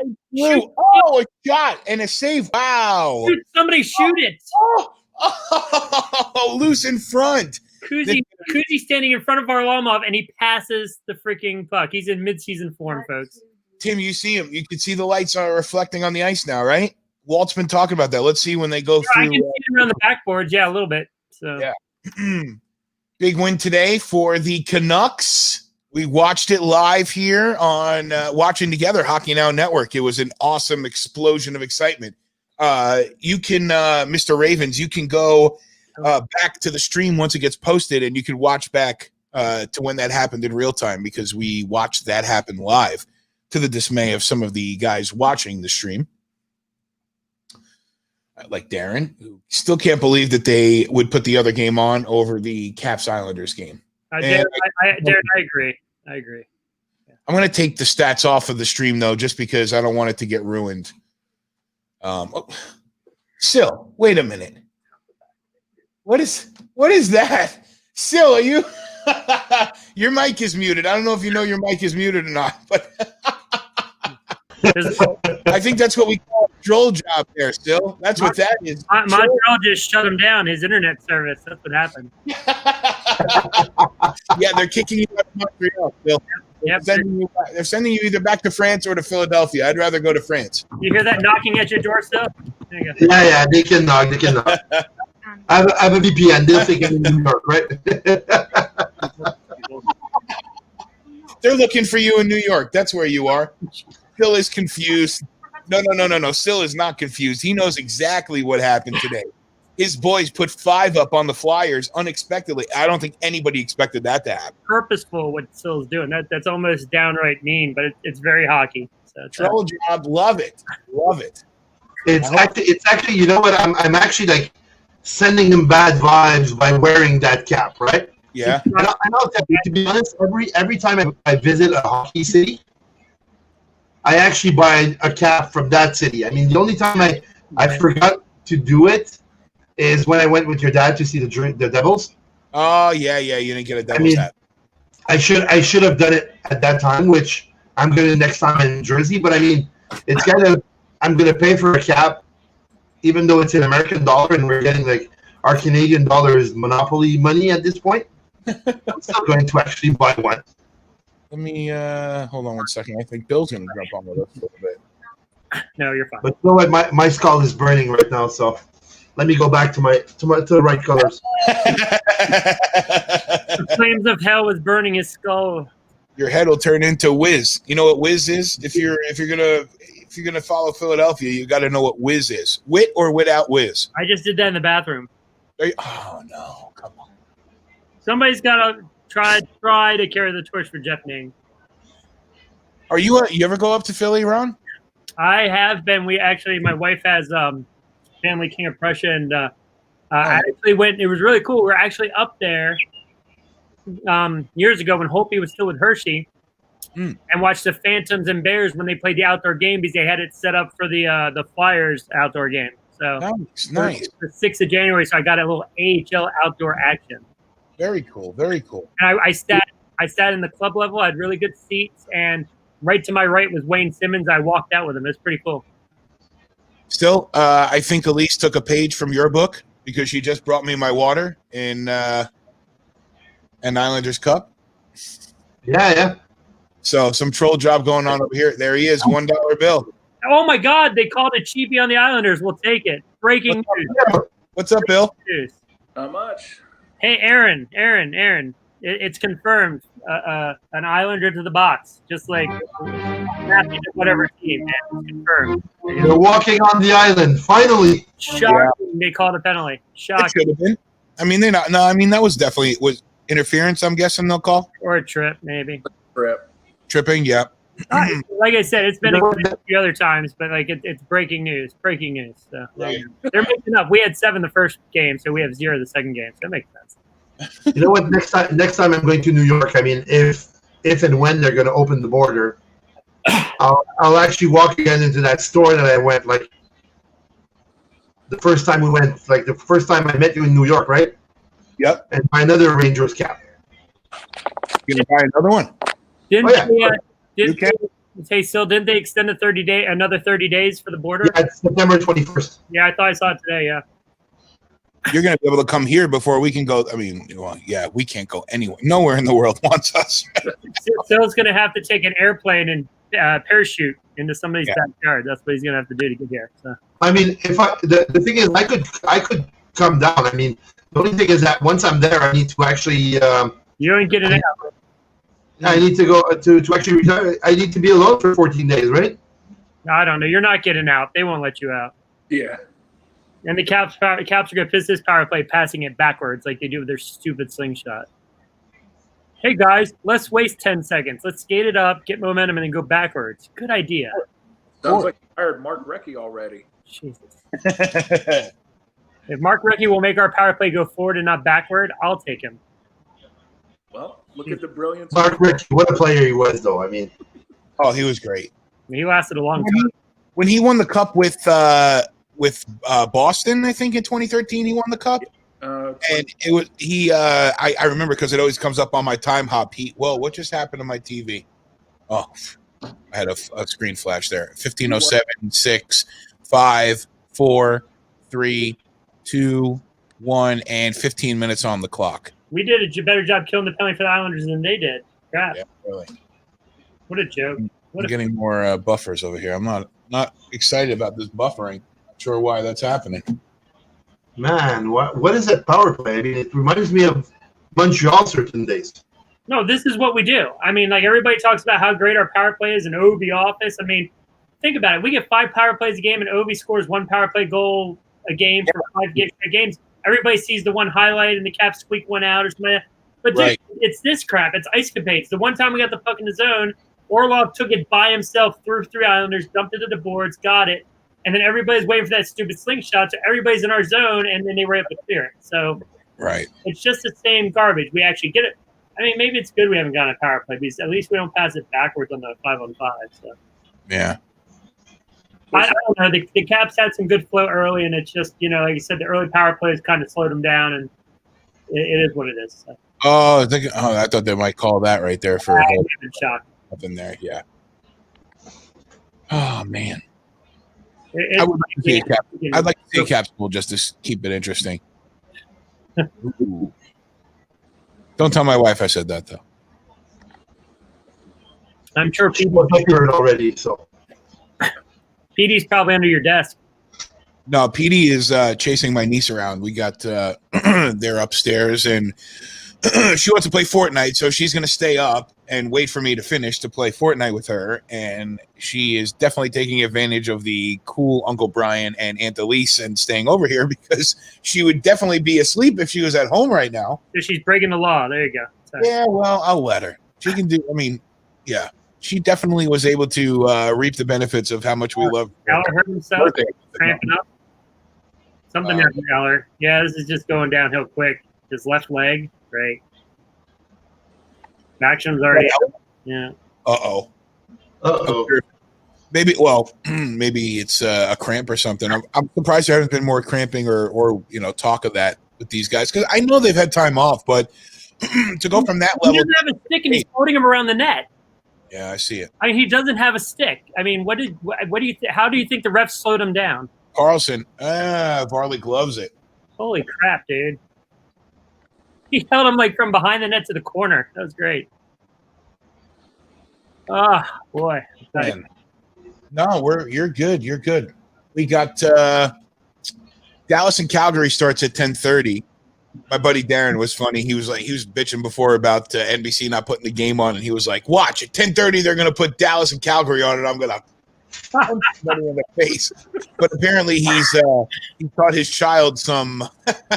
In other news, the NHL has fined Ron $25,000. No, Aaron, this isn't baseball, buddy. Come on now. It's all right. I'm not arguing balls and strike. Wrong sport. Oh, good call, Tim. 10:57 puck drop in that other game because of the overtime. So tell Darren he's set. 10:57. Yeah, we should be done by this one the way it's going. So it's all right.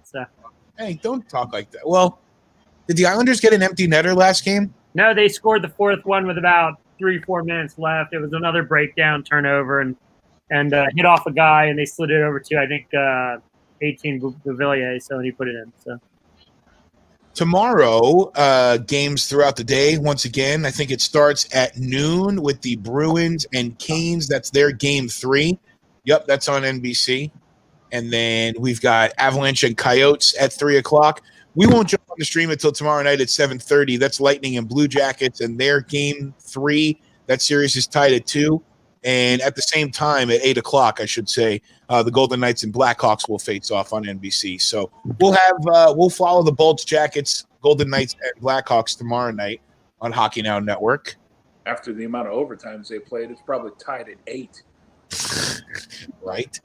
Oh, crap. Let me know when you come back. I flipped over to the Nats game. I came back, and they just started playing, so sorry about that. Okay. You know what? I believe that knowing what they know, I guess the NHL might have I mean, I know it was kind of dangerous, but I would have maybe got 3 cities, knowing what I know. Because actually, imagine you're a hockey player, you're getting prepared for a game, and you end up in a Lightning Columbus setting again, where your game is put the next day. Right, we're down.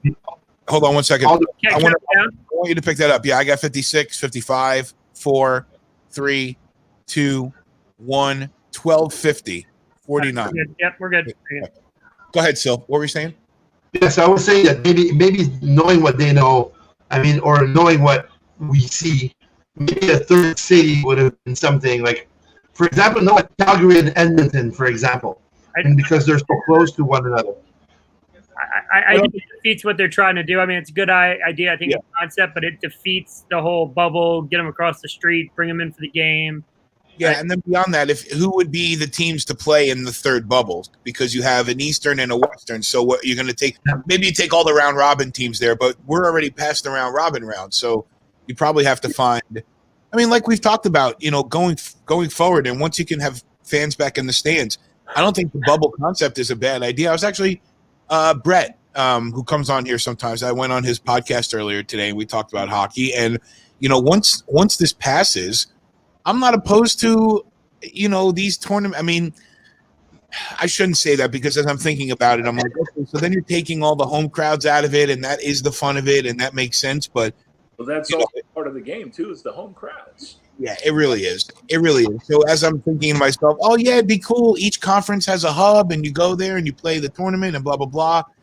I'm not at the expense of if the fans can be there, then they should be there. Oh. Clutterbuck without a stick. You know what? I was listening to a radio guy in Montreal, and he was saying that basically maybe having 24 teams in the playoffs would be something. But then number 1 to 16 would actually number 1 to 16 would actually battle for that. They would have their own ranks and everything. But then anything that would be like 16 to 24 would go through a round robin kind of thing in order to actually just clinch in. So you have an extra 8 teams that you would end up with 4 by the end of the day. But you give like 24 teams a chance. Yeah. Well, it's. I think that's they kind of did that, but I think now they think about it, it's kind of interesting to do, if the qualifiers played round robin, because they could play round robin games and then they should play an elimination tournament to who moves up. Nothing. Across the middle. Yeah. Now that I'm thinking about it, I don't know. I know how this is working out. I'm just fine with all this, and I'm fine with 5 through 12 fighting for those last. Shit. There you go. Oh, yeah, they're gonna get one. You know why that happened there is because the Islanders were tired. They took the rush instead of changing and dumping it in, and Kuzi came on and was able to skate through them. Absolutely, I see that. I wouldn't be opposed to seeing a quick either best of 5 or best of 3 between like an 8 and a 9 seed. Mm-hmm. Do a couple of quick games and see if the 9 could take out the last seed. Yeah, even I'm with you. 1 or 2 teams, and I'm with you. It's like a baseball wild card situation where it's like a 1 game or maybe a 3 game or something. The only thing that sucks is like until you get about 5, 6, 7 years into it, everybody gets used to it. The first years could be like we were 8. We would have been in a 7-game series, and now this sucks, So I think that's why it probably never happened. Because, like I said, the NHL teams, even if you only make 1 round, the revenue's there, and the revenue is like kind of bonus. I just don't think the owners will let that happen. It was for the fans, unless you're a fan of the 8 seed, you get knocked out by the 9th seed or something like that. So yeah. So I just think there's too many people you could turn off. Probably. Yeah, but they could. I'm definitely with you 100%, and I think that they could find ways. Well, now hold on, Tim. Hold on. A new trophy in hockey. There's only one trophy, and there's only one trophy that matters. No. Now I know it's cool that Orlando City played for the MLS is back trophy or whatever they called it, but these players want to. It sounds like a soccer thing. Like the MLS plays for the the U.S. Cup or something like that, the Open Cup during the season, and there's everybody. Let's do over in Europe, like in England, for instance. If you're Manchester United, you could potentially be playing in 3 or 4 different for preseason. I see preseason. They actually they'll be playing in Premier League. They could play in the League Cup. They play in the League Cup. They play in the FA Cup, which is all the teams in England. The League Cup, the FA Cup, Champions League potentially, and then if they're in any of the other, throw some UEFA Champions League in there, and yep, absolutely. But one thing that is interesting that I would be interested to see. I'd be interested to see hockey try an aggregate score, like a 2-game kind of a thing. Maybe not the away goals, but kind of take some away of the overtime after the first game. But I would be interested to see what a 2-goal, an aggregate score is on. I think. But then as I say it, I'm like, well, that's too much moment. That's too many momentum swings. That's too many. Oh, Carlson with a big blast. Obi fell over. Obi had to plug in the slot. It's not West McCauley tonight, is it? No. And off the side. Off the side. What a pass by Kuznetsov. That happened. Who had the? Every other time that one's through the net.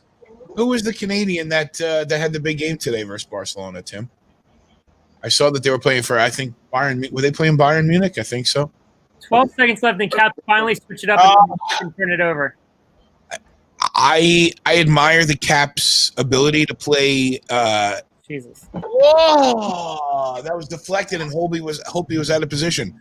I admire the Caps' ability to play east-west and not just north-south, but sometimes they play northwest, east-west. Sorry. Like, which way you going, man? You sound lost. What's that? You sound lost. I'm already lost. Wait, hold on. Where am I? South, northwest. But no, they try to cross the ice too much. They need to just. They That puck was just off. It was just a little bit towards the left foot there. If it's on the right foot, it's in the net. Yep, it definitely is. I'm with you. And then this play right here, Josh Bailey comes in and it gets deflected off Obi, and that could have been really nasty. It looked closer on the regular play. Watching that, it was like with Obi all the time in the corner. I was like, the regular one, I was like with you. I was like, oh my god, that was close. You follow European soccer, don't you, Sil? Huh? So you follow European football, don't you? Not much. No? Not much. I mean, I'm totally North American now. I mean, I watch the World Cup because I'm French. Yeah. And I watch France, but I mean, aside from that, I don't. I mean, for me, soccer, I mean, I tried. But to me, football, as they call it, is just boring.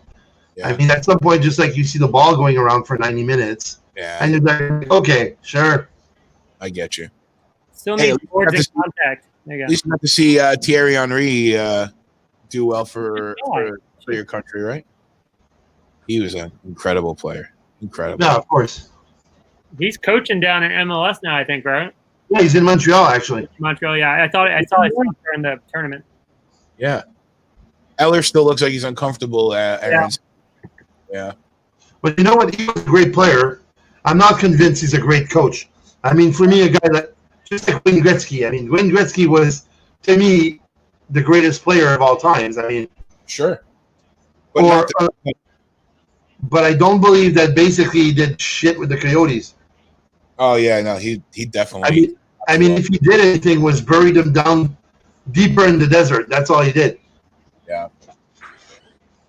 Oh man! Yeah, he got the job because of his playing skill. Yeah, I think most would agree with that, Tim. Definitely. I mean, can you imagine a guy like Gretzky in today's hockey? I mean, just with new equipment. I mean, just take his talent. I mean, and with today's equipment, today's training, and so on. My God. I often and that's why, like, I know it's unfair to compare any player to Wayne Gretzky, but I think that's why, like Connor McDavid at times, he shows flashes, just the way he moves the puck from, out of his zone and can move the puck up the ice. And I don't know, even as I say that, I don't feel comfortable comparing Gretzky to anybody, but I do wonder how he would play the game today, because he was an outrageous scorer. I'm not saying anything negative about Wayne Gretzky. I obviously know. But, he scored a lot of very easy goals at a time when it was kind of easy to score goals. Goalies didn't go down to the ice very often, so if you kept the puck close to the surface. Not only that, their pads were half as big as they are now. Yeah, exactly. You take a look at Patrick Waugh. Yeah, we got Carl Edwards in here again. In the 86 playoffs. Yep. Him in 93 playoffs. It's like he freaking mutated. Yeah, you're so right. He was like nothing. He was a wet sock in 86, and the pads were so much smaller. And then by 93, he beefed up a lot. Bill, I know you enjoyed the Carl Edwards, right? Come on. What's that? You enjoyed the Carl Edwards, right? Yeah. I got that at Richmond after the last regular season race. They had like one of those parties down there to introduce the chase drivers, or whatever they call it at the time, and they handed out all kinds of stuff. We had flags and on like wooden flagpoles. I'm like, you're giving these to drunk people. It wasn't a good idea. No, 8-11. They're going to twist some metal at the track. Huh? This weekend they're going to twist some metal at the track. It's going to be spectacular. I cannot wait. It's going to be so good. The road course at Daytona. It's going to be awesome. Can you imagine? I mean, I'm looking at Grand Fjord's. Grand Fjord actually like his career average. Grand Fjord is in the Hockey Hall of Fame with a career average of like 3.38 goals allowed and like 83.9 save percentage. Today, you don't even want that guy in the East Coast League. I mean, that's how bad it is. It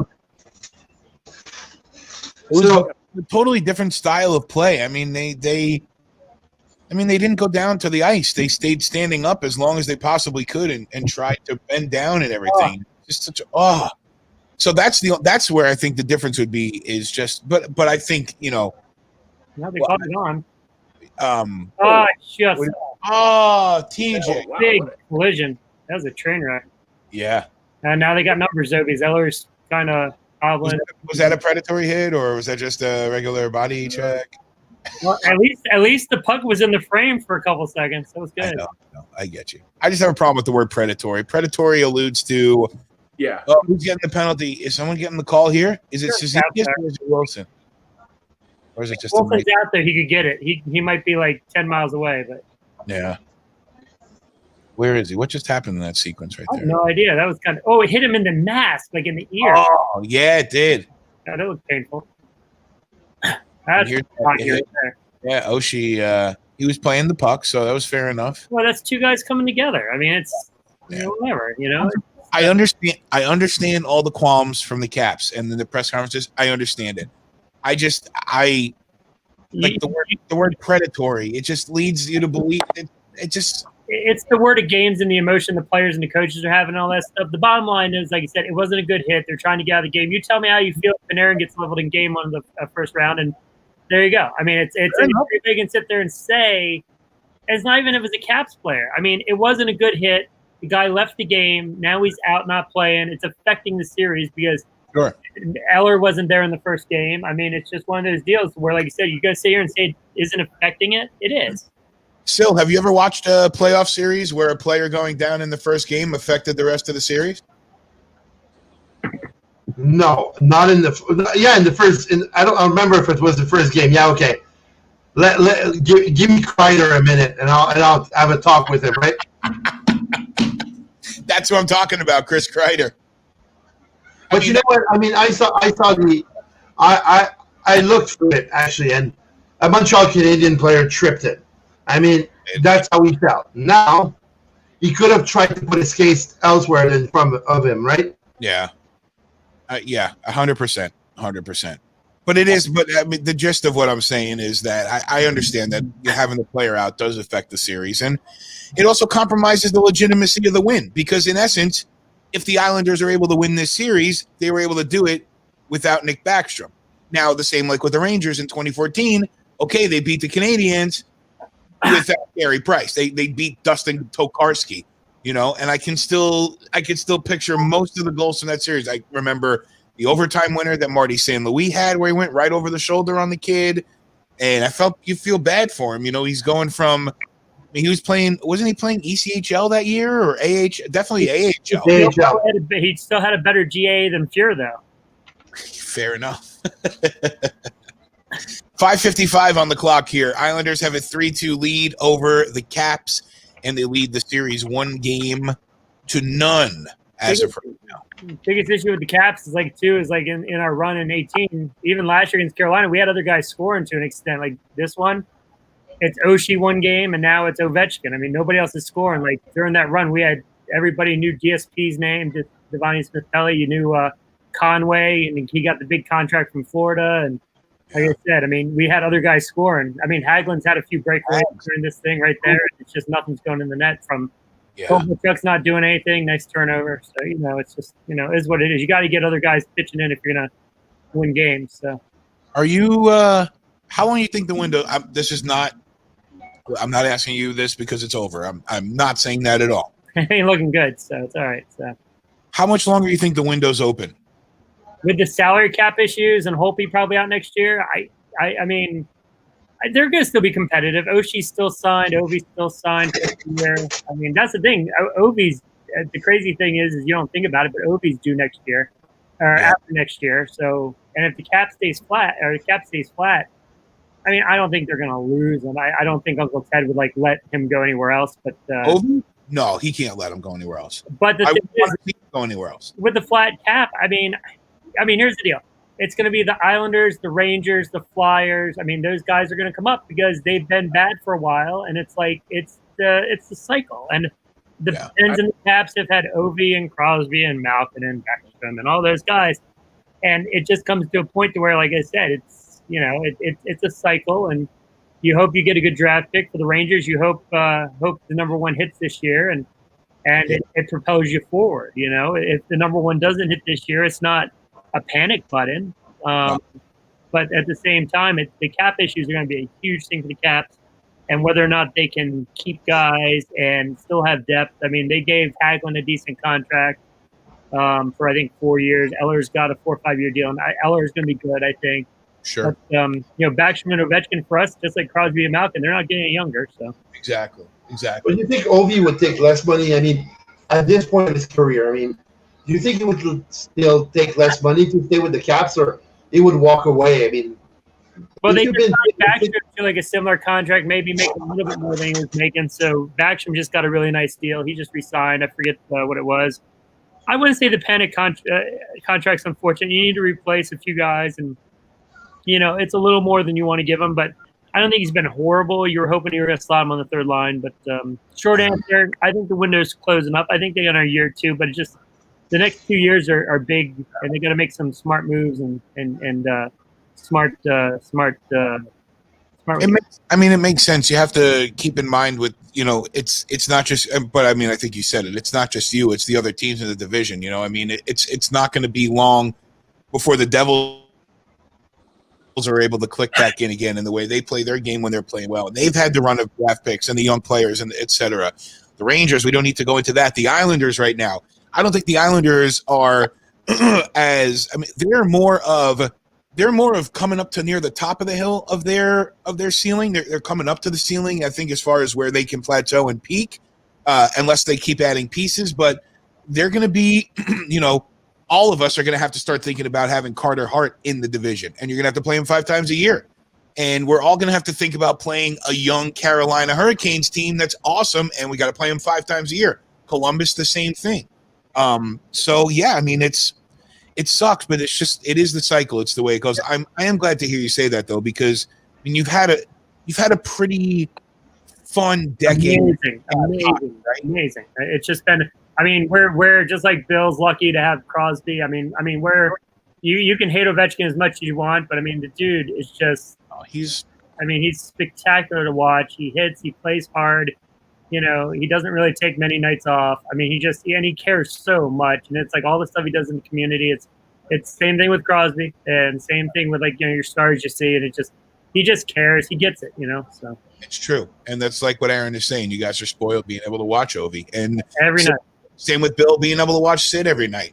Same with me being able to watch Hank every night. Like it's been great for the Rangers for the last. They had 6-7 years where that window was open, and that was fun, but it all goes in cycles. For me, it's even further because even before Crosby, it was Mario and Yager, which definitely, so absolutely Mario, and then Yager, and then back to Mario. Now Crosby. That's the standard around. But no Lafreniere. I'm trying still. He was in diapers when Crosby and Ovi started playing, so yeah, no Laffy. So there you go. Yeah, the Islanders are gonna bleed this thing out. The Caps look out of gas. I mean, that was a way too long of a shift for Ovi and them. So, yep.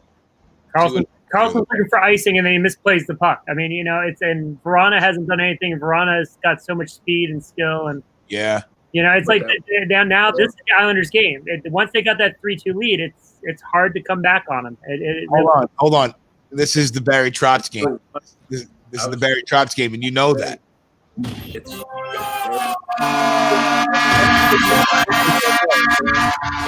How many more bounces can you get? So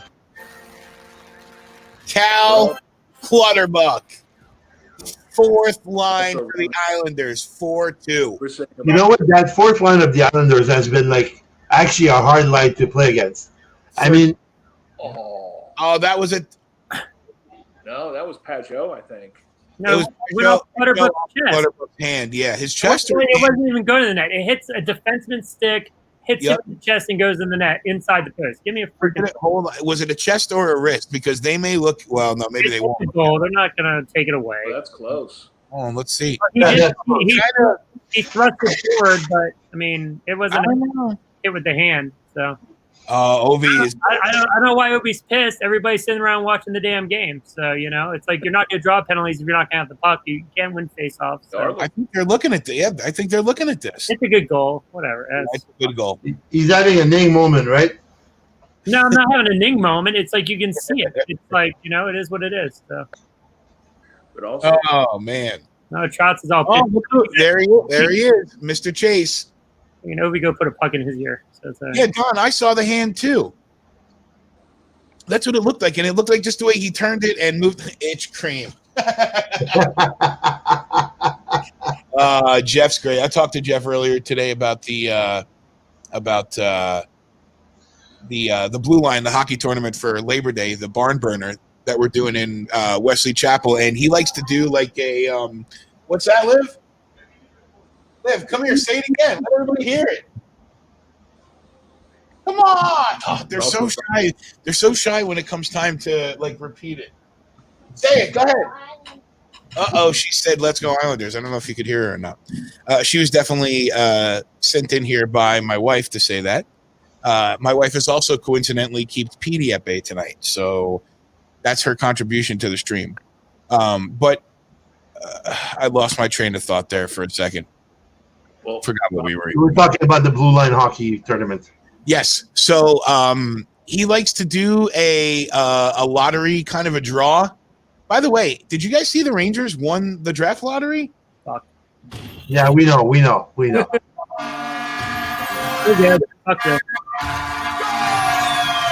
Come here. Come on, say it. You want to put the headphones on and say it? Oh, he's out. You want to put the headphones on? No? All right. I guess Ron is gone. Oh, no, Ron left. Well, I was going to say, I was actually going to tell him a lot of the stuff that Washington's doing right now seriously reminds me of the Penguins. Just the way that they're playing, the East-West, the showmanship. It's Todd Reardon was in Wilkes-Barre. He was part of the Penguins system for a long time. Yeah. So it only makes sense the way they're playing now. I'm like, I've seen that before. Yeah, it totally is. I mean, I think you're spot on there. And you know what? I think that Trotz, because he was a coach down there in Washington, I'm pretty sure it's actually just for him, it's a personal challenge. Aside from maybe players, it's the same team that won the cup in 2018. Rob, come on, dude. No shoelaces, Rono. I hope Ron's not upset. I don't think Ron is seriously upset. At least I hope he's not. I'm sure he's not. All right. He was are you self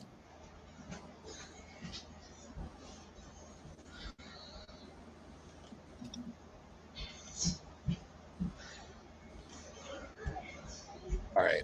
I think he might be doing some self-censoring there. He said he was going to say something that wasn't him. Look, I think it's very frustrating for Caps fans right now. It's equally frustrating for any of the teams that have to go through this after a long line of success. And I understand. I understand how frustrated they must also. Yeah, I mean, totally. I understand how frustrating is probably also the fact that Backman got hurt, in the first game, and et cetera. But I mean, even if you want to look, speaking of the Islanders, the 93 series, 7 in Pittsburgh. Oh, yeah. Stevens knocks himself cold and has to have major surgery like that day or that night to reconstruct his head after it got smashed on the ice. Yeah, remember that. Since then, I mean, granted, we had freaking Barrasso in net who couldn't. If the puck was shot from the blue line, it was in the net against Tom Barrasso. Yeah, that was a tough game. That was. You'll never see David Volek's name ever in a positive way. It's the end of the game. It's the end. Wow. It is an Islanders win 5-2. Oh, Rob, come on, dude. That's going a little too far. And I'm not rubbing it in, but I do have a show to do here. I mean, I love the fact that all the Caps guys are jumping in here. I am. I love everybody that's here. Sil, Bill, Ron, Walt, every one of you guys coming in here. I love it. And I'm not. Don't worry. I'm not rubbing this in. I'm not doing that. But I got to hit the goal horn when it hits. Fourth line, 2 goals today. Wow. Chase throws out there, and then Don Money also threw that in there as well. Power line. Trotz loves starting the game with them. I mean, listen, I said it from the beginning, okay? Trotz knows the Caps. Trotz knows the Caps better than anybody else does. He took them to the Cup. So who knows how to beat them better than anybody else? The guy that taught them how to win the Cup and how to play the structure game that got them the success they had. I think also you have to keep in mind it is an abnormal year. It is something different. You haven't had that momentum. I think that's why the Bruins and the Blues are suffering the way they are right now, because they are not riding that wave that, you know, a winner rides into the playoffs. So it's a tough time. I get it. I totally get it. So hold on.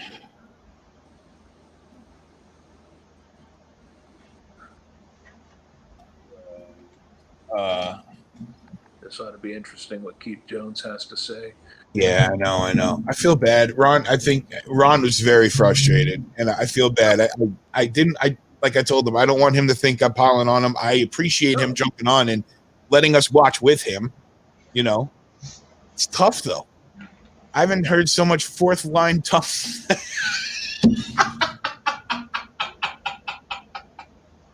Come on, Rob. Dude, where you been all night, man? During the 18 Cup, the Caps' third and fourth lines were producing. They've been silent right now. Aaron, Carl Hagelin, I think, had his speed, but let's keep in mind that Carl Hagelin's been in the league 6, 7, 8 years now, and his speed is not effective the way it was, or it's just not being used the way that other teams have used it in the past for success. He's good for check down there. What's that? Or they have a scouting report on him now and be like, hey, listen, this is how to stop him. Exactly. That's it. And it's, that's a lot of speed, but no finish for Hagelin. That's exactly right. And that's what happened with, lots of speed, no finish for Hags. That's what Aaron was saying. It was the same way when he was with the Rangers. If he wasn't running with a guy that could shoot and play, then he wasn't really super impactful, but unless he was on the forecheck, but he'd go down there, he'd win the puck, and he'd get it to a scorer. He's not really a bona fide scorer just the way it is. So you had to spend like a putz. No, you got to get her into the game with you, man. Exactly. That's all right. Sil, how you feeling over there with your 5-0 win earlier today? I feel good, but it's one game. I mean, you know what? I mean, they're capable of ultimate highs, but they're capable of ultimate lows as well. I mean, they haven't been bad since the start of that round robin or the playoffs. I mean, they've been playing good, and I mean they had no injuries, and basically everything is that 6 months of stop was great for them. Yeah. But let's see how they react tomorrow, and let's see how they react the day after. I mean, right now they wanted to get the game for Claude Julien, but right. I mean, will they be able to surf on that wave for another while? I mean, don't forget that they put 5 behind the best defense in the East this year. So, I mean, it's actually will those guys just you never know if they're just not going to actually pair up and just go at it. I mean, you don't know. I mean, right. The only thing we know is that they came out flat to this game, so Montreal exploited it, but not sure. We'll see what happens. And listen, I want to also point out here, and I hope you hear this, Ron, and Aaron, relay this to the guys. I'd love for Robbie to hear this too, but this is a completely unique situation. None of us have been in a situation where we're watching a tournament in the bubble. And let's be honest, the best thing about being the Caps right now is that you don't need to go to New York to play games 3 and 4. You're staying on the same ice surface. Okay, you're not going to be able to make last change, but you don't have to worry about the crowd. You don't have to worry about the hype. You don't have to worry about the travel. You're in the bubble, and you have the same chance that the Islanders have once again once Game 3 starts. And that's what's really intriguing about this whole series. Like Sil was saying, today's Canadiens game was one game. So the Flyers, I don't expect the Flyers to just lay down and fall flat. I'm excited to see what Carter Hart does. right? This is the kind of thing that really kind of shows you what kind of player he is, what kind of player he'll be long term for the Flyers, because he has the opportunity to come back and get some vindication for himself. And I expect him to try to do it. I mean, I expect him to do it. So you don't have to worry about going to the other rink. You don't have to worry about all these things where, I mean, listen, if it's a regular series and you're the Islanders and you just won the first 2 games vis-a-vis in Washington, you're feeling really good about the rest of the series, but I don't think you're afforded that with this because you're in the bubble. That's just my take. No, that was always the thing. When your first 2 games, you always try to get at least a split on the road and then come back to your building. And if you are the lower seed, you steal the home ice. Yep. Yeah. That's it. 100%. And now you have just as much a chance to be able to come back and probably a better chance to come back. And look, when the Caps win the next game, it's a completely different series right away.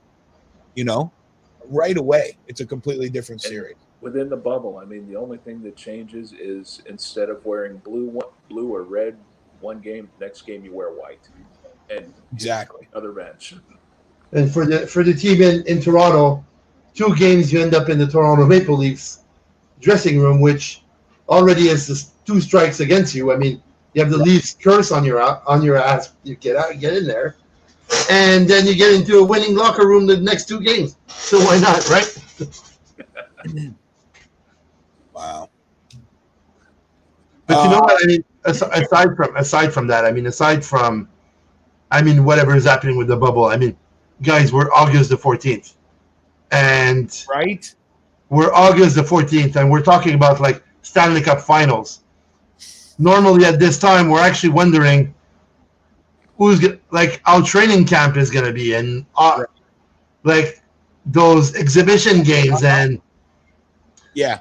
Usually right now in a regular year, we would just be like, okay, this is the time where we go on our final vacations and we take our final time away from hockey because September's around the corner. And once we get into camp, nothing else matters at all. So, is it October yet?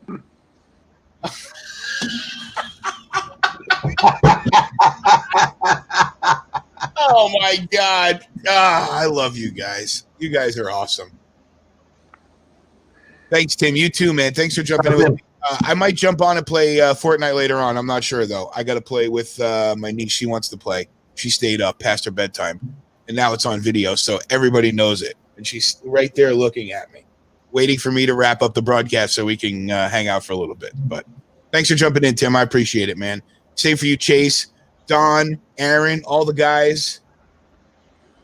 Ron is sending me the post-game report. Caps shots, 3 from less than 50 feet, 50 to 60 foot, 4 shots, 60 to 99 feet, 2 shots, and 100 feet plus 2 shots.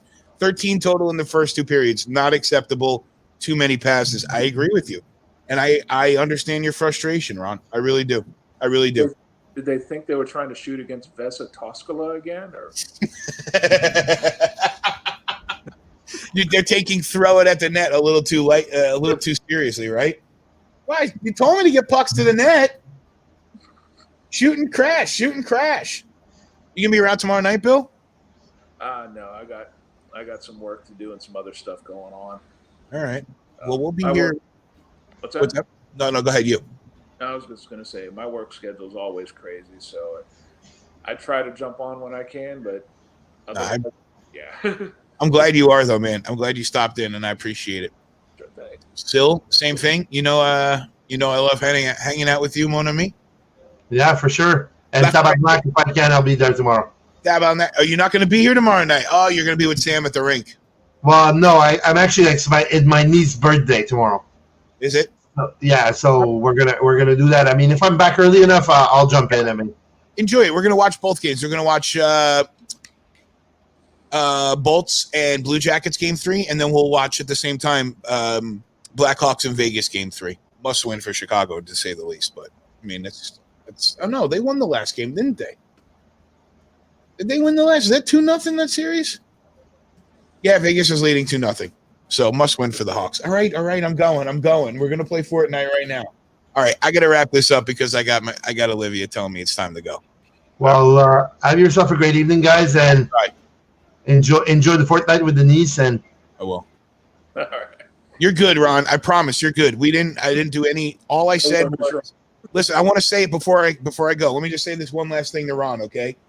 What we had talked about is the fact that the good thing about this situation here is that you don't need to go to New York for games 3 and 4. You're playing on the same surface. You're just going to be wearing a different color sweater, and you're not going to have last change. But this series is not even close to over. The Caps win the next game, and you're on the way to 7 easily, just because you don't need to worry about that whole thing. So chin up, Ron. It'll be all right. And like you said, you guys have had a decade full of good hockey. I know and that's why it's got to be as frustrating as it is. I understand that. I get it. But we'll see what happens. And if you don't want to jump on next stream, I totally understand if you want to. And if your wife lets you to come on tomorrow night, that'd be fantastic, because we should have a good time tomorrow night as well. So, Bill, have a good night. You too. Ciao. Talk to you guys before long. Hockey Now Net, at Hockey Now Net. Facebook, Instagram, and Twitter. That's the handle. Also Twitch, twitch.tv/Hockey Now Network. Any of the help that you can give us up there, I definitely appreciate it. Chase, enjoy your win tonight. Rob, thanks for stopping in with us tonight again. Love having you here. Even though I know you're not a hockey guy, we're turning you into a hockey guy. Remember that. And I'm saying that in front of everybody so everybody knows it. Chase, Bull, there it is. Everybody enjoy your night. Talk to you tomorrow, okay?